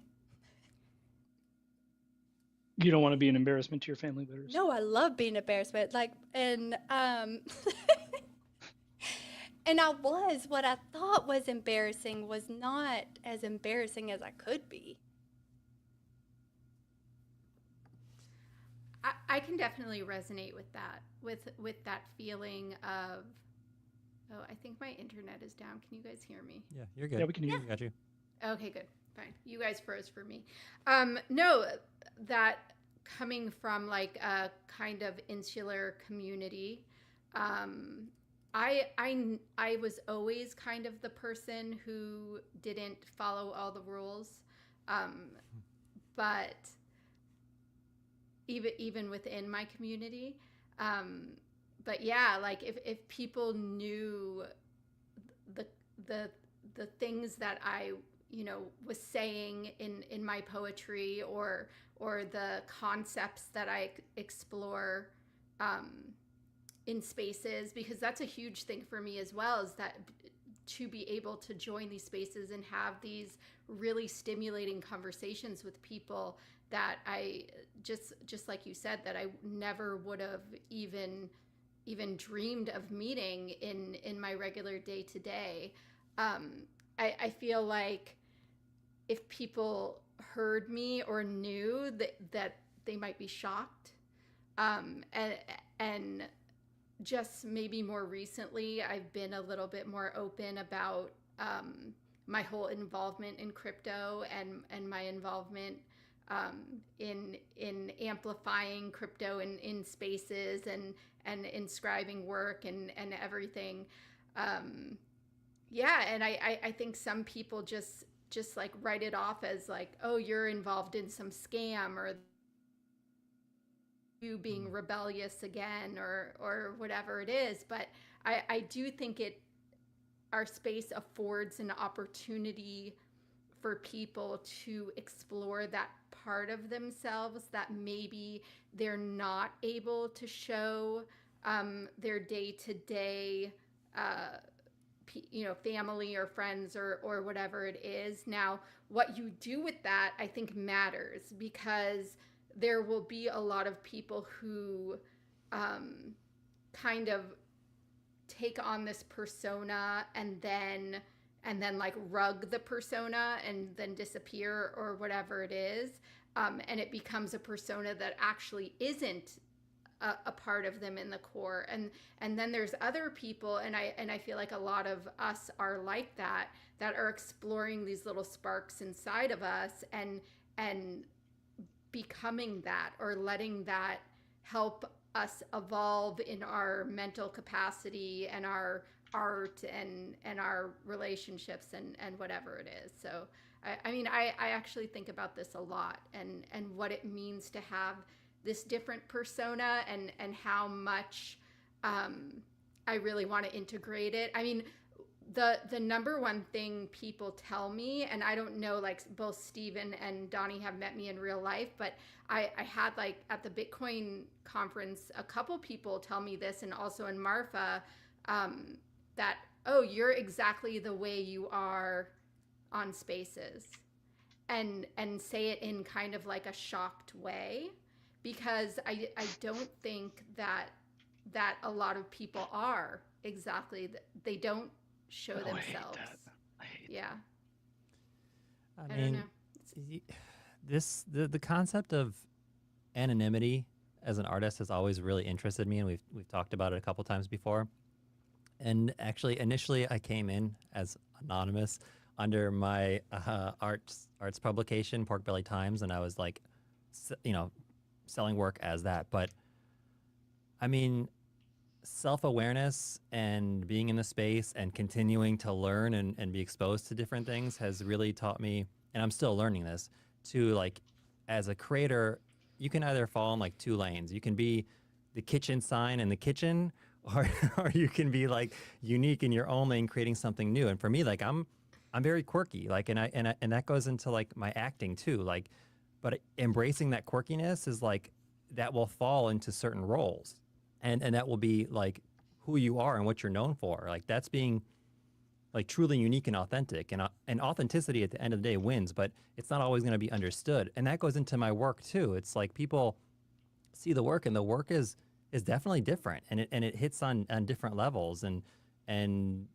I don't know, but exploring that and embracing that, like, authenticity as an artist, as a human being, I guess that's part of like just human growth, right? Just kind of learning as you go.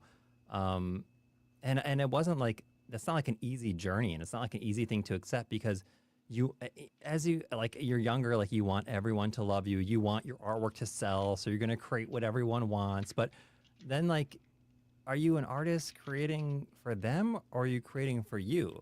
Like I don't know, Cosmogenesis for me is like literally pieces of me, right? I think about it every day. Like, I can't get over it. The mint is still open. I'm like, there is no way. I'm just like, people suggest like you burn the work or whatever. It's like, okay, what am I gonna do? Like, I'm gonna burn myself? Like, I can't do that. And like, on that topic of like that transition, or like learning and exploring, I would have never really explored generative art until I understood, how it really works so well on Bitcoin, and how you can explore these things that maybe nobody's really explored. And that's what's like interesting also in that space, that artists that are creating things that are so new and unique and like truly themselves, right? And I don't know, that creative innovation is really interesting, but that comes from like learning who you are and embracing who you are. And a lot of people within the space, they don't do that because they still see that, like, I don't know, we want to sell this thing and it has to sell out. And that's the definition of success. And it's all about money. But it's, I don't know, yes, we all need to make money. And yes, we all have to like put a roof over our head. And yeah, of course, like I want to make money. I want my work to sell. I want to be able to support myself as a creator. But like the artwork comes first. But in that same token, like I do feel, and maybe it's just because maybe you guys can like help me figure this out, that it's maybe just within our space that you want to like satisfy the collectors, that you want the collectors to be happy too. And I'm thinking within like Donnie's framework too. It's like, I guess the people that sell, I mean, obviously, like they don't really matter. They're not there to connect to you, and they don't really give a shit about you. They don't really care about the work. It's just there to make money off of. But the people that are holding, like, they want to be part of it and stay connected. But I still like, I don't know. I guess I want those people to be satisfied. And If people, yeah. No, I was just gonna say within like my own diversity, I think for people to understand me is very difficult because people see me, but I'm also like very complex. The same thing as my work. Like it's one thing on the surface, they see circles, but it's also incredibly complex beneath the surface. And that's exactly how I am, But yeah, go ahead, Donnie. I think there's a difference between having a relationship and owing someone something. And I made a tweet about this the other day. I said, congratulations, you bought an NFT. You're now the entire board of directors. It wasn't a joke. That's what everybody actually thinks. They think that like they have invested 0.2 Bitcoin in the Taproot Wizards, and now they deserve an update. And they need value. They need to have their bags mounted. It's like, it's just not the way the world works. And like, you can think that way and you can be mad about it all you want, but it's not going to change the fact that a relationship and a desire to be a part of something are very different than being owed. Like, they don't control you. They don't get to decide what your next work is because they didn't contribute to you making the first one. They're not in your inner circle of friends that you call to bounce ideas off of. They didn't pick you up off the playground after a bully knocked you down when you were 3 years old and directly contribute to how you turned out to be the way you are. They jumped on a train that's already rolling. They're on the fucking caboose. They didn't buy a ticket, and now they want to drive it. Now, I think there's no justice in that, and there's certainly no justice in paying any attention to it. Yeah, side note though, I I was that bully growing up. That's how I got kicked out of 3 private schools. I was, yeah. But Not everybody has a good childhood, man. It's cool. It's all good. I mean, it's Serial developed me killers? to- They had Oh. moms who didn't make them feel nice. That's just I like it agree across the with board. that. Whole thing. Yeah. I agree with that so Sure. much, Donnie. Like, I feel like it's there. People get emboldened because they're sitting behind anonymity and they think they can demand and Yes, Harmony. Yes, I do agree. Harmony- When you come back, I agree. yes, we agree with you. Is she frozen like this? She's for you? frozen like That's a this. cool face, actually. So, know. you know when you're honking on the highway and you're like, Yeah. bonk, bonk, I like- bonk, bonk, bonk, bonk. and then I'm gonna have to spend all like Oh, it's happening still. No. He's like, okay, so you know when you're on the highway and you're honking at people. I'm reinforcing your point for you, Harmony. You keep cutting out. When you're honking at people, you forget there's people there. You're just honking at cars. You're angry at the car because the car ahead of you isn't doing the thing you want it to do.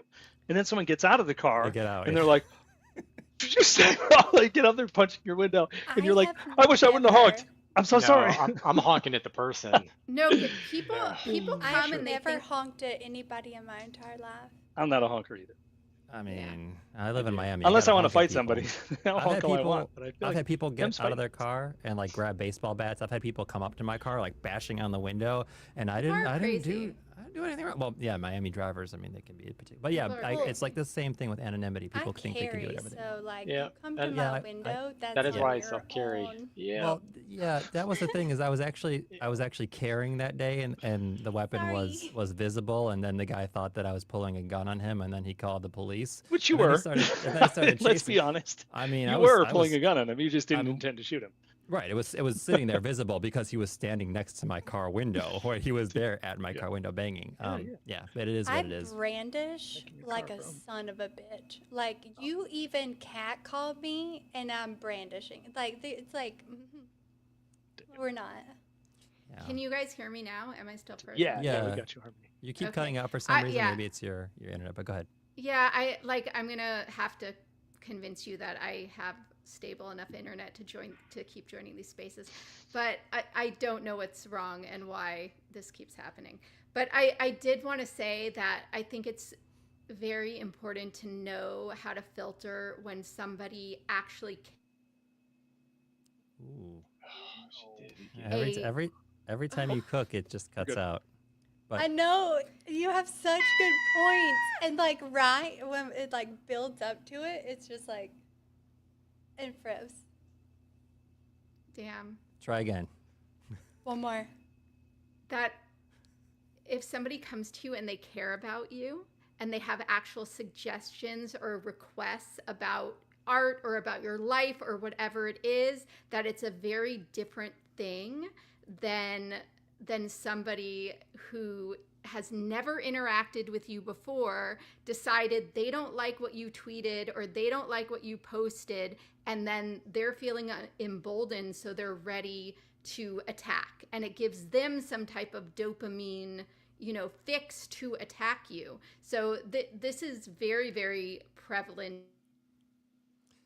Yeah, that's good timing. That is right good as he timing. put that up, she freezes. Yeah, that's actually me controlling Harmony's internet just to make her look bad. So, Oh, sorry, but no, no. you have a good point though. I mean, yeah, that's Yeah. the thing. Like, why artists should be embracing like what they want to tell, the story they want to tell, like what they want to express, and block all that other shit out, especially within our space. And that's the thing. Like we were talking about, focusing on our space and like being like influenced by all the stuff that's going on, and there's so much stuff going on, and it's really about focusing, but that focus And comes over curating. time.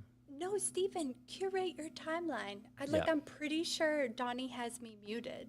Like I don't know. for like He has everyone I muted. could check. It Yeah. depends on if you're engagement farming all the time, then you get muted. Well, no, You know? I don't think. Well, I was, yeah. Like, Well, then you but- probably got muted. Yeah, I could check again though, and maybe unmute. But Donnie's very aware of like his curation of his timeline. I'm very aware of mine. And I filter, like, if I see garbage that is like that gives me any kind of reaction that's like a negative or like rage bait or like I mute that and I just like go on about my day because like That's really healthy. it's so healthy. And like what people don't understand in this space is like rage bait is the best engagement other than like ass and titties and like whatever. But it's like that kind of content, if they can invoke an emotion out of you that warrants a response, like in the comments, they have won. They won whatever they were trying to achieve in doing that to you. So it like if you take it with a grain of salt, and what's even crazier, so I've looked into like a lot of the like algorithm stuff, like what benefits, what, like whatever. If you mute somebody but then interact with like the next post that is like maybe very art focused, very like something that like really like vibes with you, your like the like curation going forward will be way more tailored to like what you actually enjoyed. Like what I guess you get heavy emphasis on negative sentiment that will continue to feed you this negative sentiment. If you just ignore that and focus on the positive things that like you actually enjoy, that you want to engage with, the intellectual conversations, the algo will actually give you that. And the best thing that you can do, if anything like ever like upsets you or like makes you like feel some sort of way, just leave the app. They get so much like negative algo points. I don't know how the fuck it like. Oh, sorry, Steven. I don't know how it like calculates that, but if you exit the app on somebody's post, it immediately like goes down like screenshots, bookmarks, and sharing are the three things that will boost. So if you're like, I'm gonna screenshot what this person said, and I'm gonna send it to like a Discord, and like show what they said, or You're strengthening the this is narrative. yeah, you're just exactly you're boosting their reach, and you're boosting that negativity that you got pissed off for in the beginning. So yeah, just don't fucking do it. But I mean, the Bitcoin maxis that I like to rage bait, they're relentless, and I do enjoy arguing with them heavily. Yeah. 'Cause I agree that.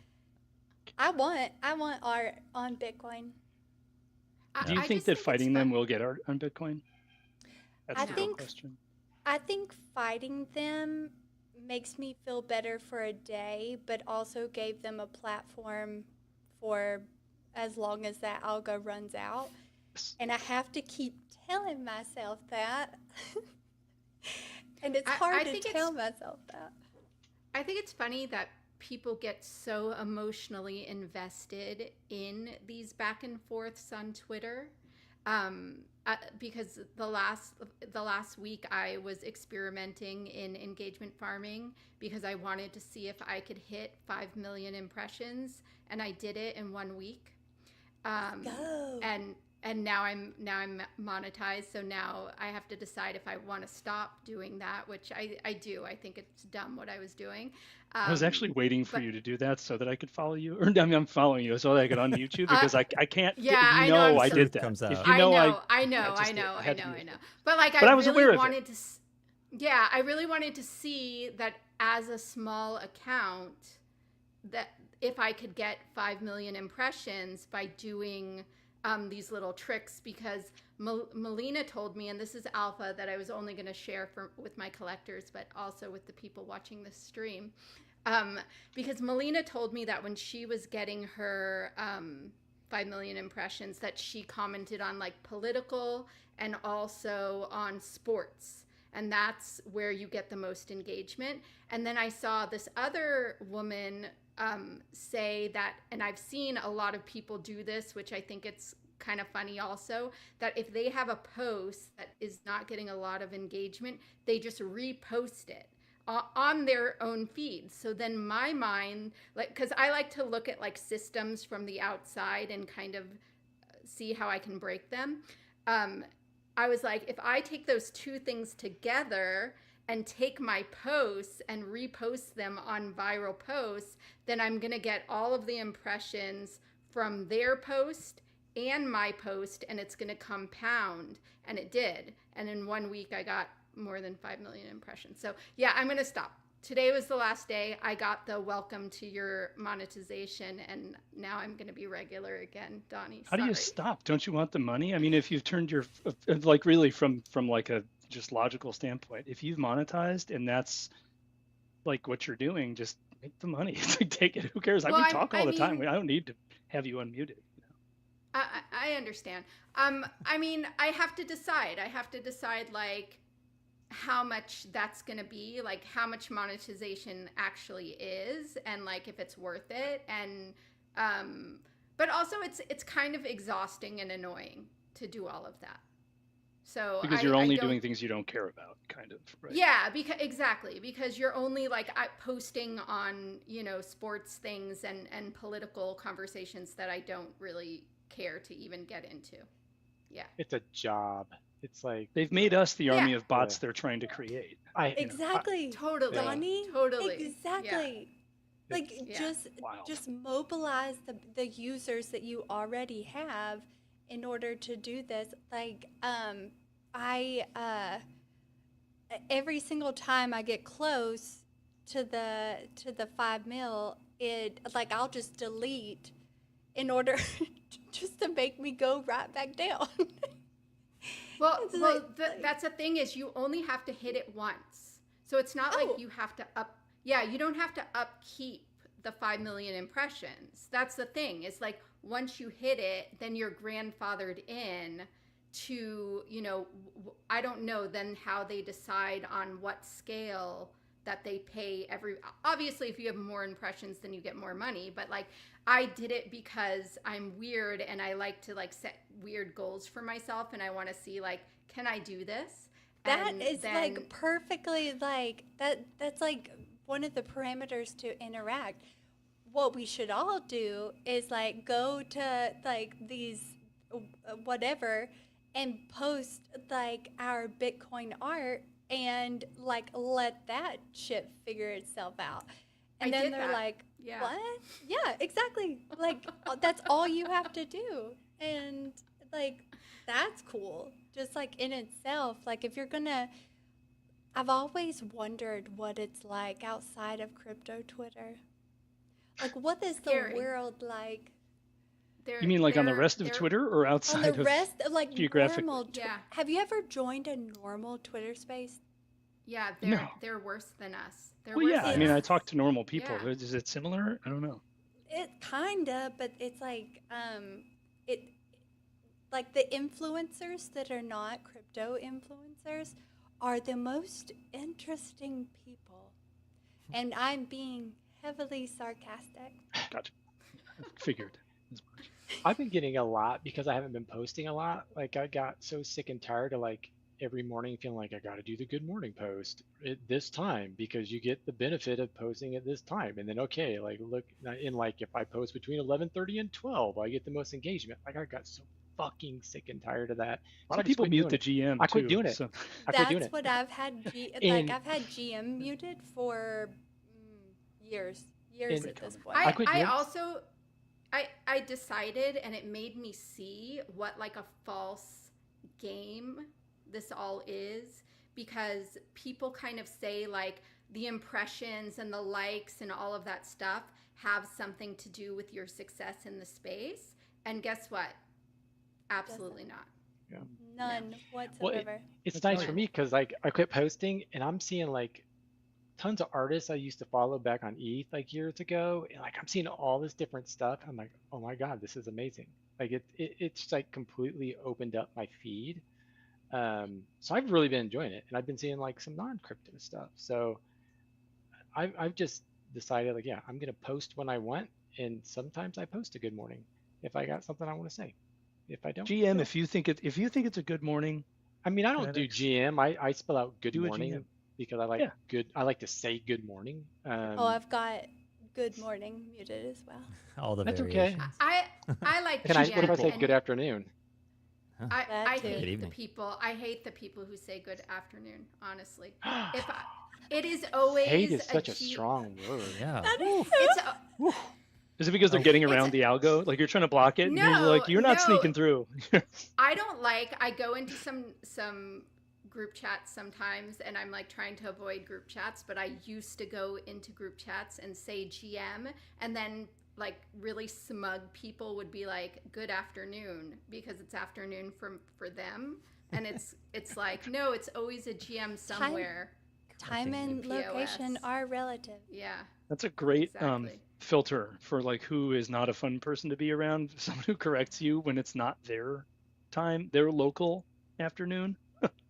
right.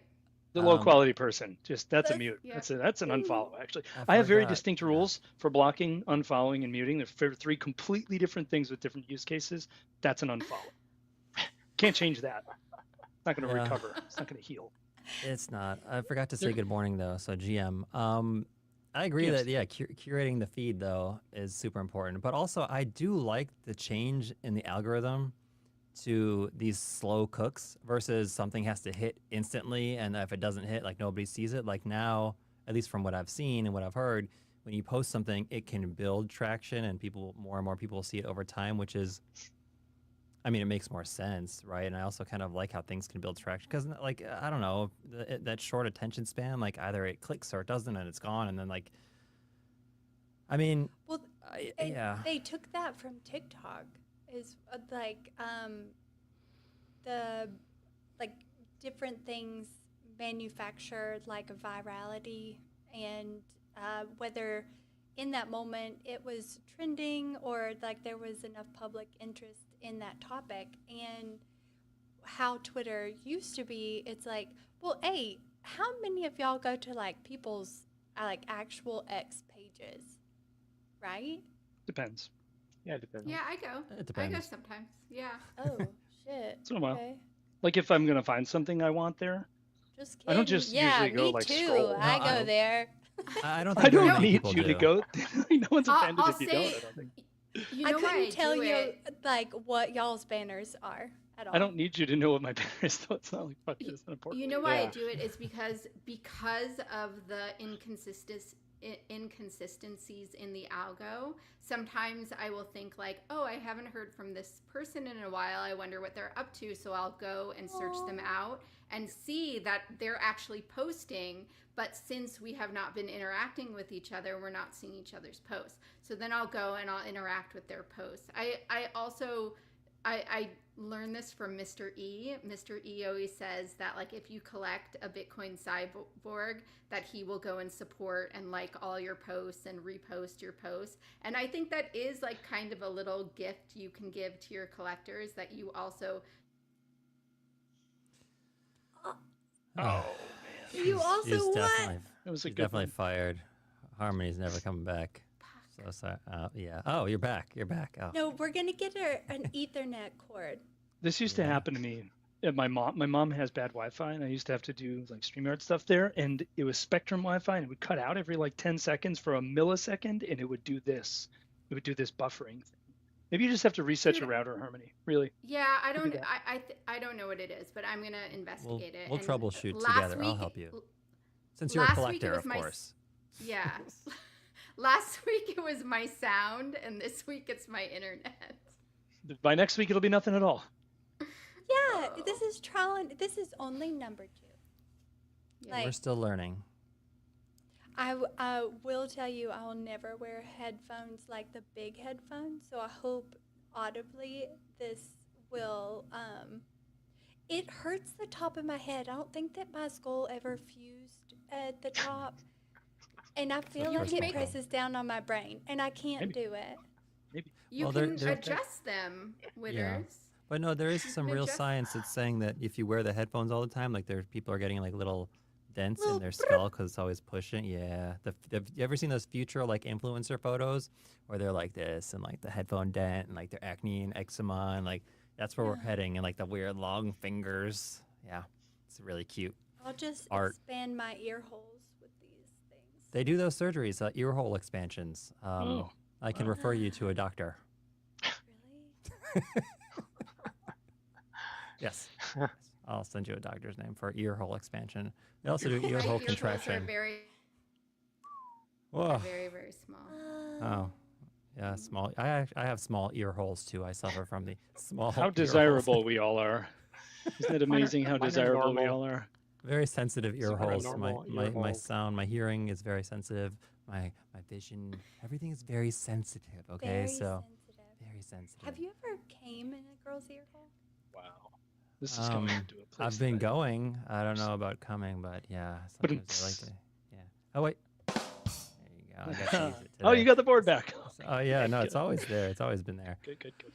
I have Um, a whole voicemail of a fella just singing, and he's playing guitar, but what he wants to do to my ear holes. Oh, interesting. You should This is start like You a didn't pay real for per- this.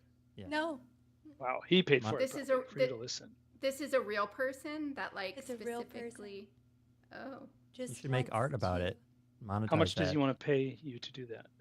He doesn't want to. He just How like much I Would think. he have to pay? I think it's kind of like a fable, like it's like a storytelling mechanism, which Okay. we can do with art. See, look, Stephen, I respect brought this. it right Yeah, back. there you go. Uh huh. Uh huh. But you know, people actually talking about like monetizing different things. I mean, I don't know. It's not really art, but the girl that farts in a jar and sells those jars, she And made a the lot of money with bathwater. those. This is real? Yeah, she did. People, oh yeah, She did the totally real. the poop jars, And Yeah, she there's all did sorts of things that people will sell and people buy that. I mean, Hmm. yeah, I mean bath that's water, Poop poop. poot. and Well, farts. there's the girl that Toot. also like goes into bathrooms and like does a little tiptoe into the bathroom all around the world and on social media she's like a content creator and she like shows the people the bathrooms, but it starts with like this. I'm going to the bathroom to take a poop in the bathroom. It's like okay, You but know what I people think is eat that important up. to What's that? remember Is it about this? That what? the instance of serial killers, like actual serial killers who go like, their mom hates them, so they go kill like 12 women. They don't exist anymore because now they're doing that. They're Yeah. buying the farts. That's stopping people from becoming mass murderers. My girlfriend and I were talking about this the other day. We were watching Mindhunter again, Great show. and it's just like a show about serial killers. But it's not like, and I know that maybe we just aren't catching them now, but not catching them now seems like a pretty far-fetched idea because of the digital tracking. Everybody's got a phone in their pocket. Getting away with being a serial killer right now would be substantially more difficult, I think, than it was in like the 70s or 80s, even 90s. And it's just stopped. But also instances of buying farts or asking people to let you jerk off to their feet, that's skyrocketed because that's That's been so enabled. I think it's much. allowing like a spillover. It's like a It's an overflow outlet. container for all the serial killers to put their Yeah. weird shit into, I think. And they like I feel like we normalize this like anti kink shaming to where like what was that one guy that came in the shoe until it filled up? Oh, fuck. You can do that now. That is what I'm getting I at. forget his name. Yeah, I know who you're talking about. You can do Yeah. whatever It's you art. want. It's He likes art. heels. The FBI Yeah. agents brought him a pair of size 16 male, or the Yes. size 16 female heels so he could go So he Yeah. could do Yeah, that, yeah. and Fill 'em up. now you can do that. Like you could even have a whole exhibition of that, like even solidified.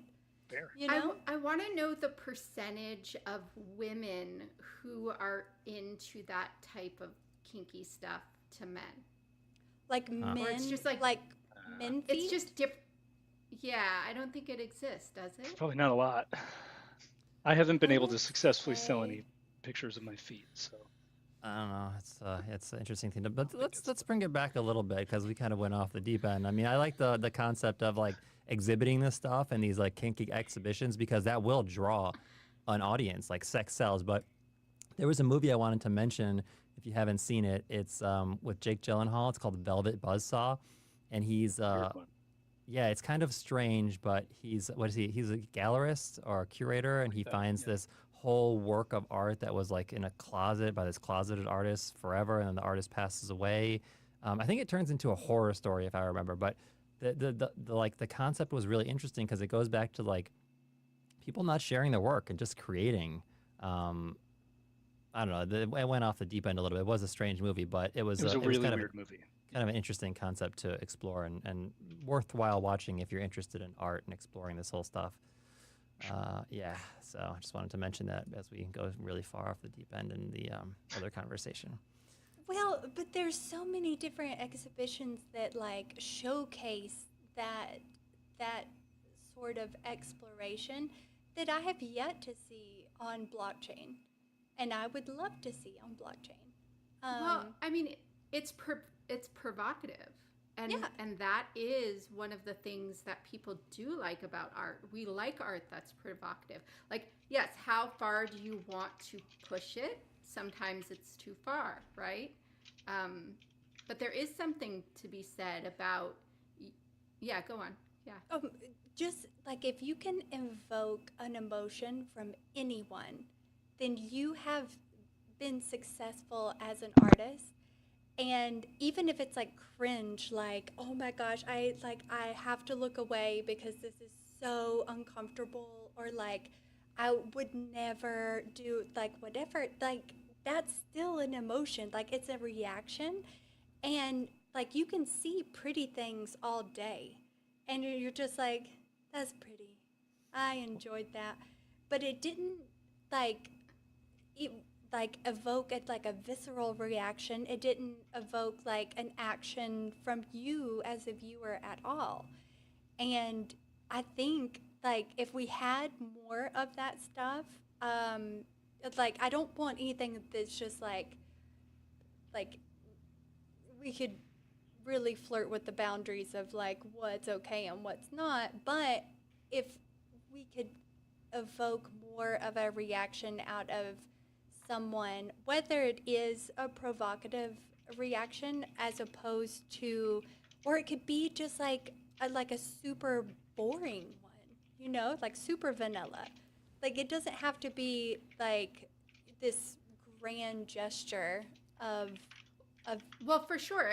There's also like there's a lot of amazing artists out there, but sometimes when it is just I would say like derivative, like there is a lot of art that looks exactly the same, that really is very, you know, like I think vanilla is a good word for it, then it just becomes boring. Like what draws my eye is when I do see something new, something that, you know, pierces, and that could be something that is like provocative or dangerous or, you know, even disgusting.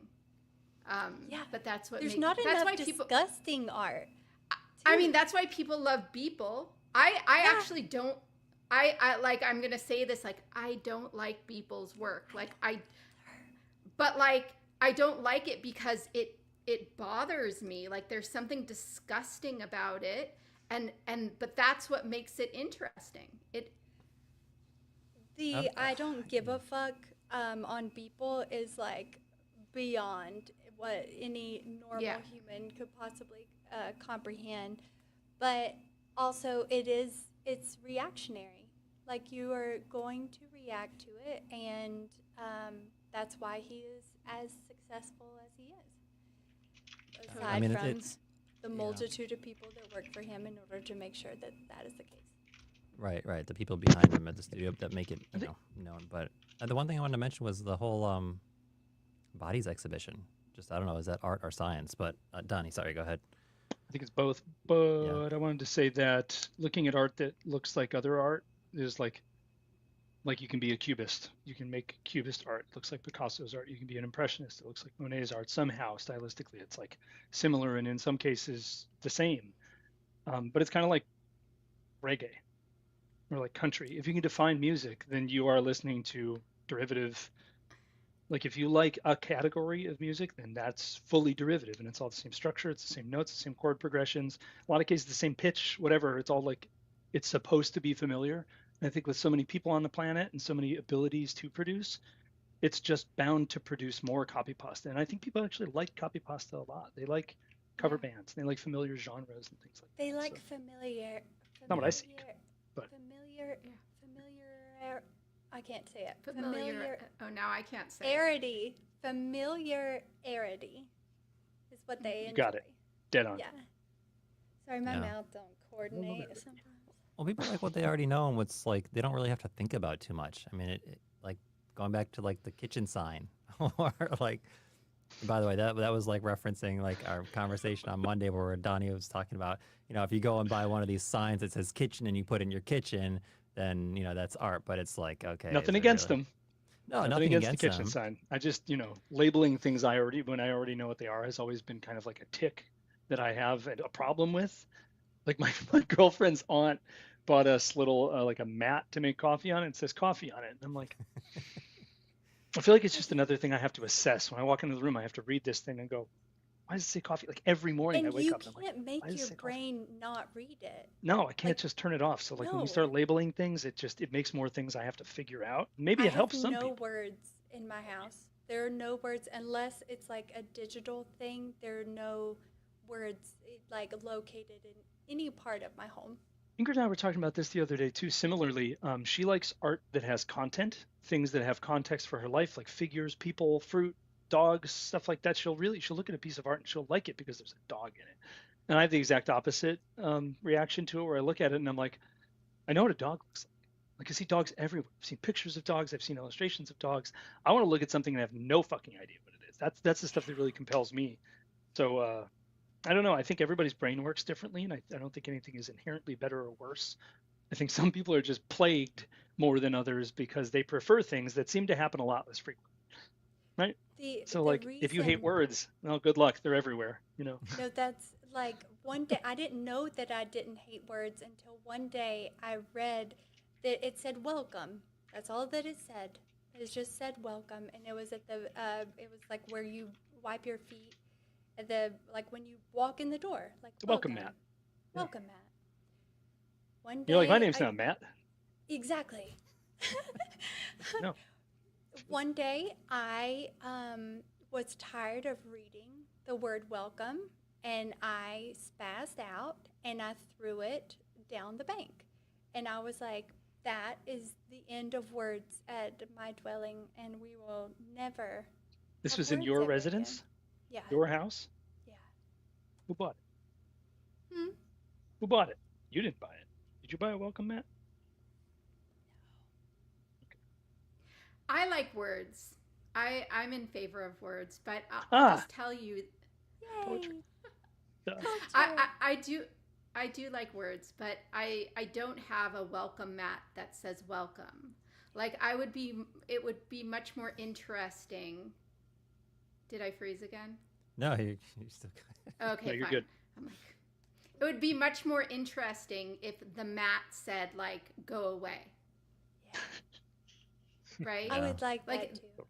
Like that's the type of things that I like to play with words and where you would put them and how you would rearrange the letters, or I don't know, those type of things excite me. Okay, I just thought of this piece that I got years ago for my parents because my father growing up, he always he still does it, all the grocery shopping, and a lot of times he'd get the wrong product, and we'd be like, "Open your fucking eyes." That what we'd always said to him. So then I found this. It was over COVID, I think. I was like buying stuff from artists in like Europe, and just I don't know. I was sitting here, getting money from the government. It was great. I should have been putting it into Bitcoin. That's irrelevant. One of the things I bought was a piece for my parents. It was like glitter letters, and it was like one of those eye exams, right? It would be like OPE, but it was open your fucking eyes all the way down to the tiny letters. So that's one of the few pieces that I could recall that actually had like letters and words in it. But obviously it was like, it's really good because then I'm like, people are like, oh, what does that say? I'm like, well, why don't you read it and read it all the way down? And then they go, oh, and it's, it's a good conversation piece. It's kind of fun. I don't take issue with words. I just don't need things labeled when I know that they are. That's all I was saying. I like poetry, Totally. harmony. I don't understand poetry. I want to understand it. I don't think I have the part of my brain. I can't create it for sure. But like I don't think of poetry as like not a medium or of art or like not a valid form of expression. I don't think words are stupid. I just like if I have a pen in my hand, I don't need it to say pen. That's all I'm saying. Correct. I would correct. also I get it. like harmony if like your poem was on my wall every single day and I read it, I can't stop my brain from reading it.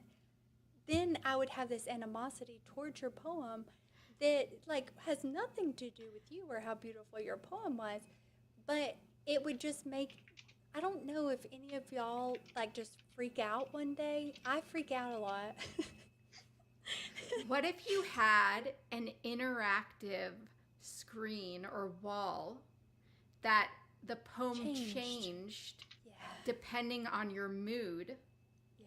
or depending on like you could set like some metric to it, and like even the same poem you could rearrange the words or put like s's at the end of things and make them plural, I would like and it would that.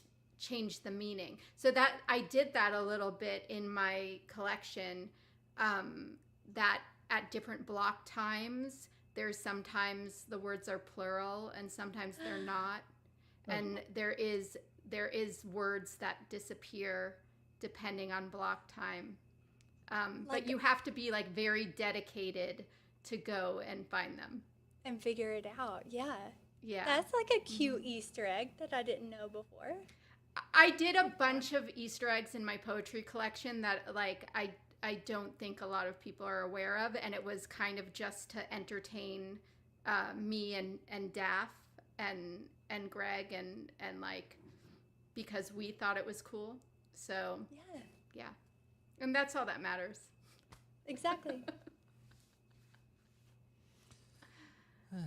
So what do you guys think? I'm kind of hungry. I don't know about you guys. I'm I'm Thinking about so food now. hungry, Excited. and I'm hungry. I need to eat a joint right now.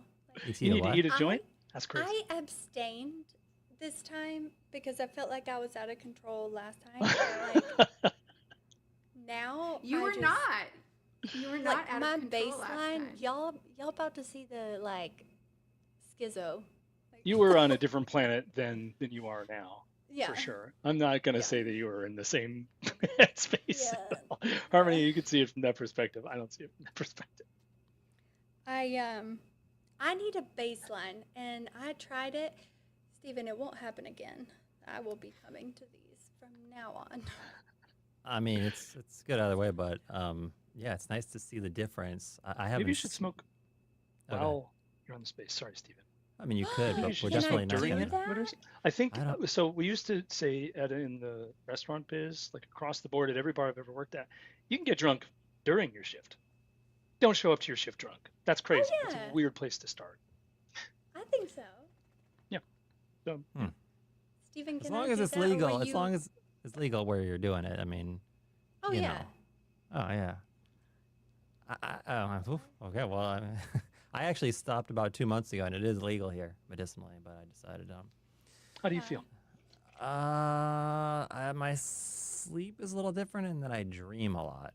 Like Beyond How that, fun! it's I dream every time I like basically hit that REM stage. I'm dreaming, and I'm remembering the dreams, which is interesting. And then I think about those dreams, and it does actually like influence me, and I kind of wonder like what that's doing to my brain when I'm doing that. I don't know. I smoked since I was 12, so you have like 30 years of smoking daily, basically, medicinally and legally for the past whatever. That's irrelevant. But yeah, it's definitely interesting, and I'm kind of like just exploring that non-smoking.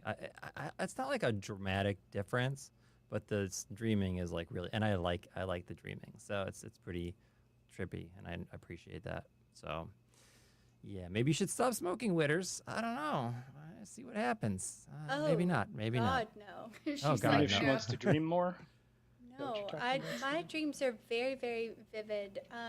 Well, like I microdose shrooms every single day. If I didn't, you wouldn't be able to tolerate. Like I wouldn't be able to tolerate myself. And then on top of that, like I have just a little lung snack, or maybe a little edible every so often. Yeah, I mean, microdosing can be hugely beneficial. Listen, Hourly. I don't have anything wrong with drugs. I mean, there's a lot of benefits to it, but it's also same thing with like creating art. It's like, what's your intention behind using that thing? Is it to escape your reality, or is it to improve It your quality is. of life? Like Oh, okay. there is. So I am currently. No I'm hesitation. none. I'm currently in a manic, like, kind of stage of like how my mental health kind of like fluctuates, and if I don't like, I don't take any like, me and Big Pharma are not friends, so I like self-medicate, but only with the natural things, like nothing that's like super crazy, and you don't like whenever you just you gauge it however you feel, but like you don't want to see me without my little capsule of my boutique shrooms. You have a dog? yeah, Do I? Uh huh. who is the dog? You need a dog. This is good therapy right here. quality, Oh, I quality thought you therapy. saw a dog on her screen. I know. Yeah, me No, I'm not too. hallucinating right now. At least. No, I microdose mushrooms, but I don't do it to escape. I do it to tune in. It helps me focus on the important things instead of worrying about the non-important things. But very, very small amounts, because if I go too much, then I just get like super like juicy, and then I want to go to bed. Yeah. Sleep is good. Sleep is healthy. You guys need sleep. All you degenerates out there not sleeping, trying to find the next thing to flip. You need sleep to make good decisions. So yeah, and the older you get, the more you really need to prioritize your sleep. I have some good sleep recommendations, but that's the topic for like another space. I think we're going to start doing these spaces like life suggestions, or like, I don't know. Let Maybe me be we'll do your that. life coach. Huh? What? You said you could be my life coach? I was gonna be the life coach for everyone. I'm Dr. Morse. Hello, I'm Dr. Oh, Morse, yeah. and yeah. That But would no, we probably could be share. more healthy. Oh well, For sure, I mean, it's. that's more healthy than what I was gonna suggest. I mean, I there's think nothing wrong with we microdosing. all have different strong suits. Like we? maybe together we could be like Together. Oh wait, what is it? Wonder With our Twin powers Power. combined. Fuck are we talking? be like a complete. We've definitely gone off the deep end. But We're just people are starting to respond to things other people didn't say, and I think that might be the part. Yeah. where- That's where I we feel like should everybody go. who says something is saying something to a different conversation that either happened just a few minutes ago or it's like hasn't happened yet, maybe. I know. oh, we're predicting the future now Yeah. in the Yeah, I art do space, art that. live. I can see the future in my We've dreams. started to devolve for sure. Oh yeah, my stomach is Isn't this growling. where all the good stuff is found though? Like, what if we just keep doing Let's just sit here and stare at each everything we other. say? Oh, I found the camera. I think they're all going close now. What if, I mean, really though, I've found that recently in let's go back to art for a second. It's Okay. In creating things, like let's say you're writing a college paper. Maybe this isn't a good example. Let's say you're making some experimental art instead. And you do it for 4 hours and you're like, that's enough for today. I'm starting to feel uncomfortable. What do you think is between hour 4 and 6? If you were like, your back is frozen by hour 6 and your eyes are starting to feel like they're like in a microwave, what's between hours 6 and 8? And what's between hours 8 and 12? Is there something to be found at those on those edges? I think fucking No, definitely. there is. Like So we should do a I 12 hours paint- stream. Yeah, That's what I was let's gonna do finish a 12-hour live stream. I'm down. Can I just can need I a babysitter can I go first. pee? Are we doing that today? I just Yeah. already did, Yeah. yeah. I have So to apparently, pee as yes. well. I Yeah. need Like- I need like a bathroom Full break if disclosure. we're gonna do a Yeah. 12-hour space. Just Yeah. make sure you mute it. Or don't. That's funny. So whenever I'm painting, I'll do 30 to 40 hours nonstop, and then I'll crash and like rest for like whatever amount of time. It's not like the healthiest thing to do, but it is so hard for me to like have to stop what I'm doing in the moment based on a time constraint that I don't believe in.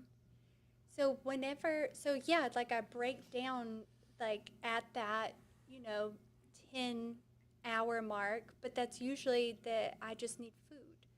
And so I'll eat, re-energized, and then like I keep going until like I'm starting to stumble a little bit. Hey, No, the yeah. visual like the hallucies that I get is usually the one thing that's like, you should probably go to bed. And auditory hallucinations are fun. I'm trying to figure out what's going on here. You guys trying to like peer pressure or influence me into keeping the space open? Because I can go to the Not this bathroom time. and then go get some food, and then we can keep going for No, another because we 3 or didn't 4 or plan 5 for hours. this. I wasn't Oh, we thinking have What to if we plan had, for like- it now. I don't Oh. think What if we have had like robots that would like bring us food We do. They're called while microwaves. we were? Oh. No, but I mean, you Right. could get Oh, away from. Yeah, you'd have to microwave? walk away. I have that at my Yeah. bowling alley. A robot? A robot? Yeah, you order the food and then it has a little robot bring it to you, your lane. Really? Yeah, That's it's very really cute. cool. Yeah. It's like in Japan, they have those, I think, too. They have like robot hotels that are run by robots. I guess you have people that I would operate. like a robot for a robot companion for my house. You can buy one now for $20,000. It's not really good at closing the dishwasher, but He'll do the dishes very slowly. slowly. That's fine. As 3 long as hours they get done. later. Yeah. Well, Did you see the Russian Oh. like That was the weird. robot? No. What is he in a No, hurry? does he have like a cool Russian accent? No, he was programmed by drunk like Russians. Is what he would. Donnie, remember the one? Is this that the one was- from Good Day Bitcoin? Yeah, he no. looked like It was like. ugh. He was like- no, imagine you're trying to put a cup down somewhere. He was like yeah, he couldn't. just putting a cup down, like trying to load a dishwasher like that. I think you referenced like when you get so high, you don't know Yes. whose hands you're using. That's Yeah. what the robot looked like. It's like you try to let go, but gravity won't let you. Like your hands aren't. That's what that robot. But this one, like just it walking, I was like, Lord, We don't have nothing to worry about. Okay, wait. Side note, I saw a robot recently that was walking so human-like. They had to like cut the material from the leg on stage. So they cut the material and they exposed like the robotic leg just because people thought it was like a human in a robot costume. I think it was in Japan. It was not in Russia. I'll tell No, it you was not that. in Russia. But that thing was walking. I mean, there was like very little, like people couldn't tell. There was very little differentiation between like the way, and they thought it was like a human in like a robot suit. But they cut that leg away, and that thing was that was so it's like we are getting there. And I know they're creating synthetic skin, and now you got robots you can buy for $20,000. So you think like next year we're gonna have full-on synthetic skins, cyborg, humanoid. Yeah, it's there. I wouldn't buy Generation 1 though, because it can't even close the dishwasher. But I if think you can afford also it, next time can we talk about how people are genetically modifying their children through IVF?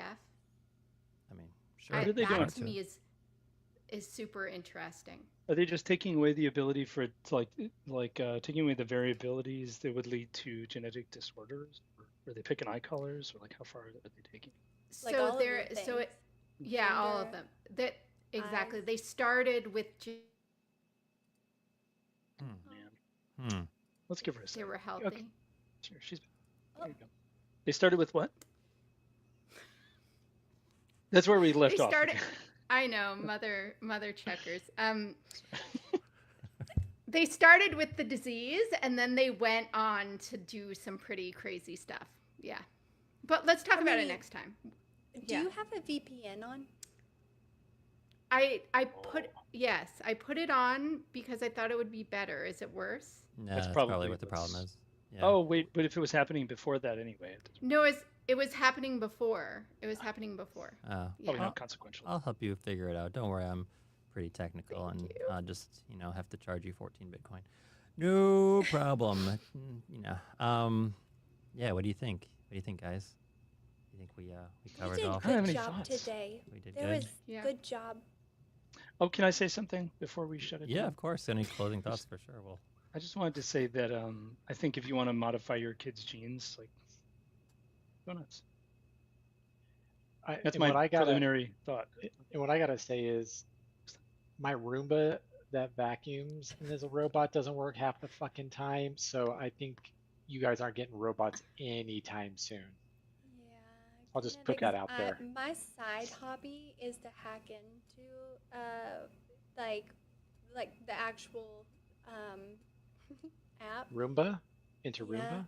And then make it to where they like go into a different area or like fall down the steps, and I'll like send them off places that they're not supposed to go. Why Remember would that- you do that? Because I'm evil. Oh, There was a Chinese factory robot that rebelled and threw itself down 2 flights of stairs. You remember that?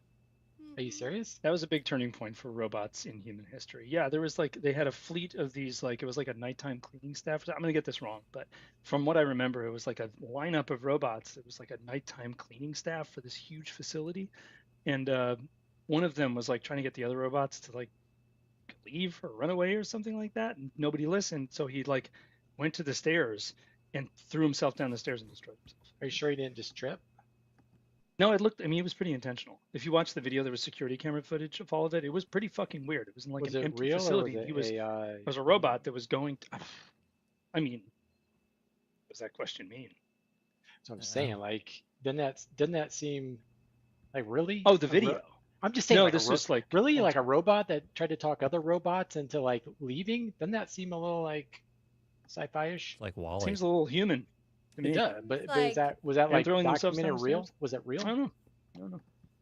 Huh. It didn't like- feel, it was on most major news sources. It wasn't on Hmm. X. If I was a robot, I would convince all of you to do something not okay.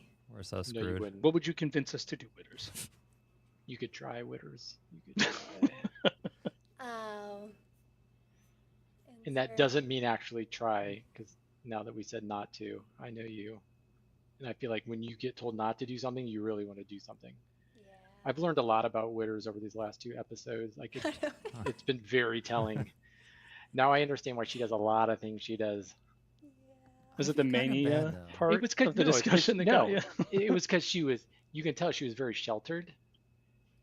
And so she is rebelling. She is in a full out rebellion. Not in a bad way, but she's No, like I'm been like open to the this world of teenager. things. Yeah, like I'm the teenager that like is exploring Yes. the things and in a way that I didn't even know what was possible It's before. and I'm gonna say, because you do things with sexuality, but I don't think it's in a way that a lot of women do it on this space. I think you're doing it as a rebellion, not as a reason to garner Exactly. likes. You're doing it as I think under a very different pretense of a lot of other people. Performance art. And I figured that out today. I think that, so is that correct? It is. Yeah. Okay. Yeah. Like I use a lot I figured of that out that. today. Yeah. As a I use rebellion. yeah, as a rebellion, like I can do whatever I want, and Right. whereas before I couldn't. Also, I'll put a thirst trap paired with like a really long conspiracy thread, or I'll pair it with somebody's art that I really liked, because like once you're like scrolling, like and you are, you know, in cellular. Once you see something that like piques your interest, it makes you focus on other things that like normally you wouldn't be scrolling for. And I think using like a sexuality or a different mode of engagement farming that actually has purpose behind it, as opposed to like just benefiting me, because like I'll delete the thirst trap, or I'll delete like whatever, and then I'll follow up with like a, you know, some like 1,000-word thread on, you know, like how sound isn't real, or like some shit like that. So it's I Can confirm. figured that out pretty early on, that I could do that type of rebellion and use that for good in my mind. 'Cause like we all got nipples. We all Oh, have yeah, who? nipples. Huh? Unless Did you some say we all people have nipples? Yeah, some people have 3 or Yeah. 4. I mean, and why do men have nipples? Vestigial. Oh, okay. Yeah. This is well, my most favorite thing. okay. So I could Ah. milk you if I wanted to. If Wow. I like My actually. prostate? You mean my prostate? That's not what No. she's talking We just went No. totally So left. like the. Well, that's the only milking I know you can do in a male.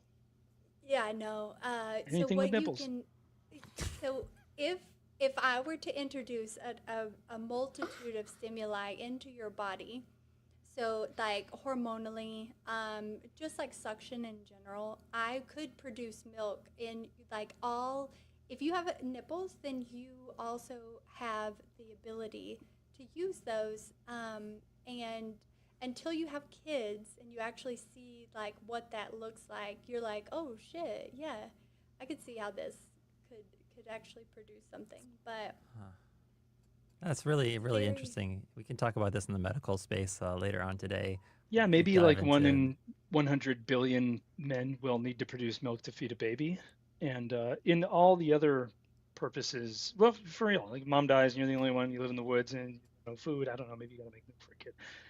Most importantly, I think it's a vestigial trait that there's no reason to select out. Right. Causing you to It- have nipples as a man wouldn't make you die and not propagate. So of course we still have them if they're. well, like as we are created, before our like gender and our hormones like produce like who we are as that gender, Chicks. we all start with the exact same parts, and Yeah. one of those very initial parts are your nipples. Yeah, that was more so just me being funny, but yeah, Oh, I okay. understand the they're also- biological aspect of it. Yeah. Okay. Men's nipples are also an erogenous zone for men. Mhm. Show me. Comment. Yeah. This was a great way to end the space. It And was. art live. Art is life. Life is art, and so are your nipples. So Can I there's tell you a that. quick story? This is a good one. Yeah. This is a really good one. I promise. Okay. It's relevant to this, and it is a good ending. I was getting out of work at Booker and Dax in 2014 in the East Village of Manhattan. I walked out the door, walked out. Me and my friend Jack, we worked together for a long time. We never got a drink after work because it was like 2:30 in the morning, and we were like, "Fuck it, let's go get a drink." This place called Schoolbridge down the street. We went in, we had a drink. It was quick. It was too expensive. We walked out, and as we were walking out, the bartender we'd been yakking to has told a story, and the last word of what he said on the way out the door was diarrhea. So we just kept walking. We stopped outside the door and we looked at each other and we were like, we never see that guy ever again. The last word he ever said was diarrhea. Ours was nipple. Yeah, we'll leave it at nipple. We never saw that guy again, by the way. He got fired like that week and he never came back. And the last word he ever said to us was, Wow, that's a hell of a word to leave it on. He could have probably chosen a better word in hindsight. Like but, nipple? Like nipple. That Nipple. would be better. Yeah. Mhm. Yeah. Well, what'd you think about episode 2? How did we do? We did great. We did good. I think we did good job. Good job. We did a good job. I'm very happy. I'm very proud of all you guys. I got antsy at the end. Yeah, that's okay. I'm antsy too. I gotta do a bunch of things. Take care of myself. Walk my dog. Eat some. I'm hungry, I but can't sit this long. This was yeah, it's long hard for me too. This today. is almost 3 hours. A long time. Yeah. But no, this is a great space. I appreciate you guys. Donnie, Harmony, Witters, thank you so much for turning out. Hopefully we can return next week at 1 p.m. EST on Wednesday for Art Live. And depending on where you're tuning in, make sure to like and subscribe so you can follow us again. You got to do that like and subscribe thing and share it with your friends and do all that good stuff. So Art Live will return. Yep, Wednesday, 1 p.m. EST. And Art on Twitter will be Monday, as always, at 2 p.m. EST.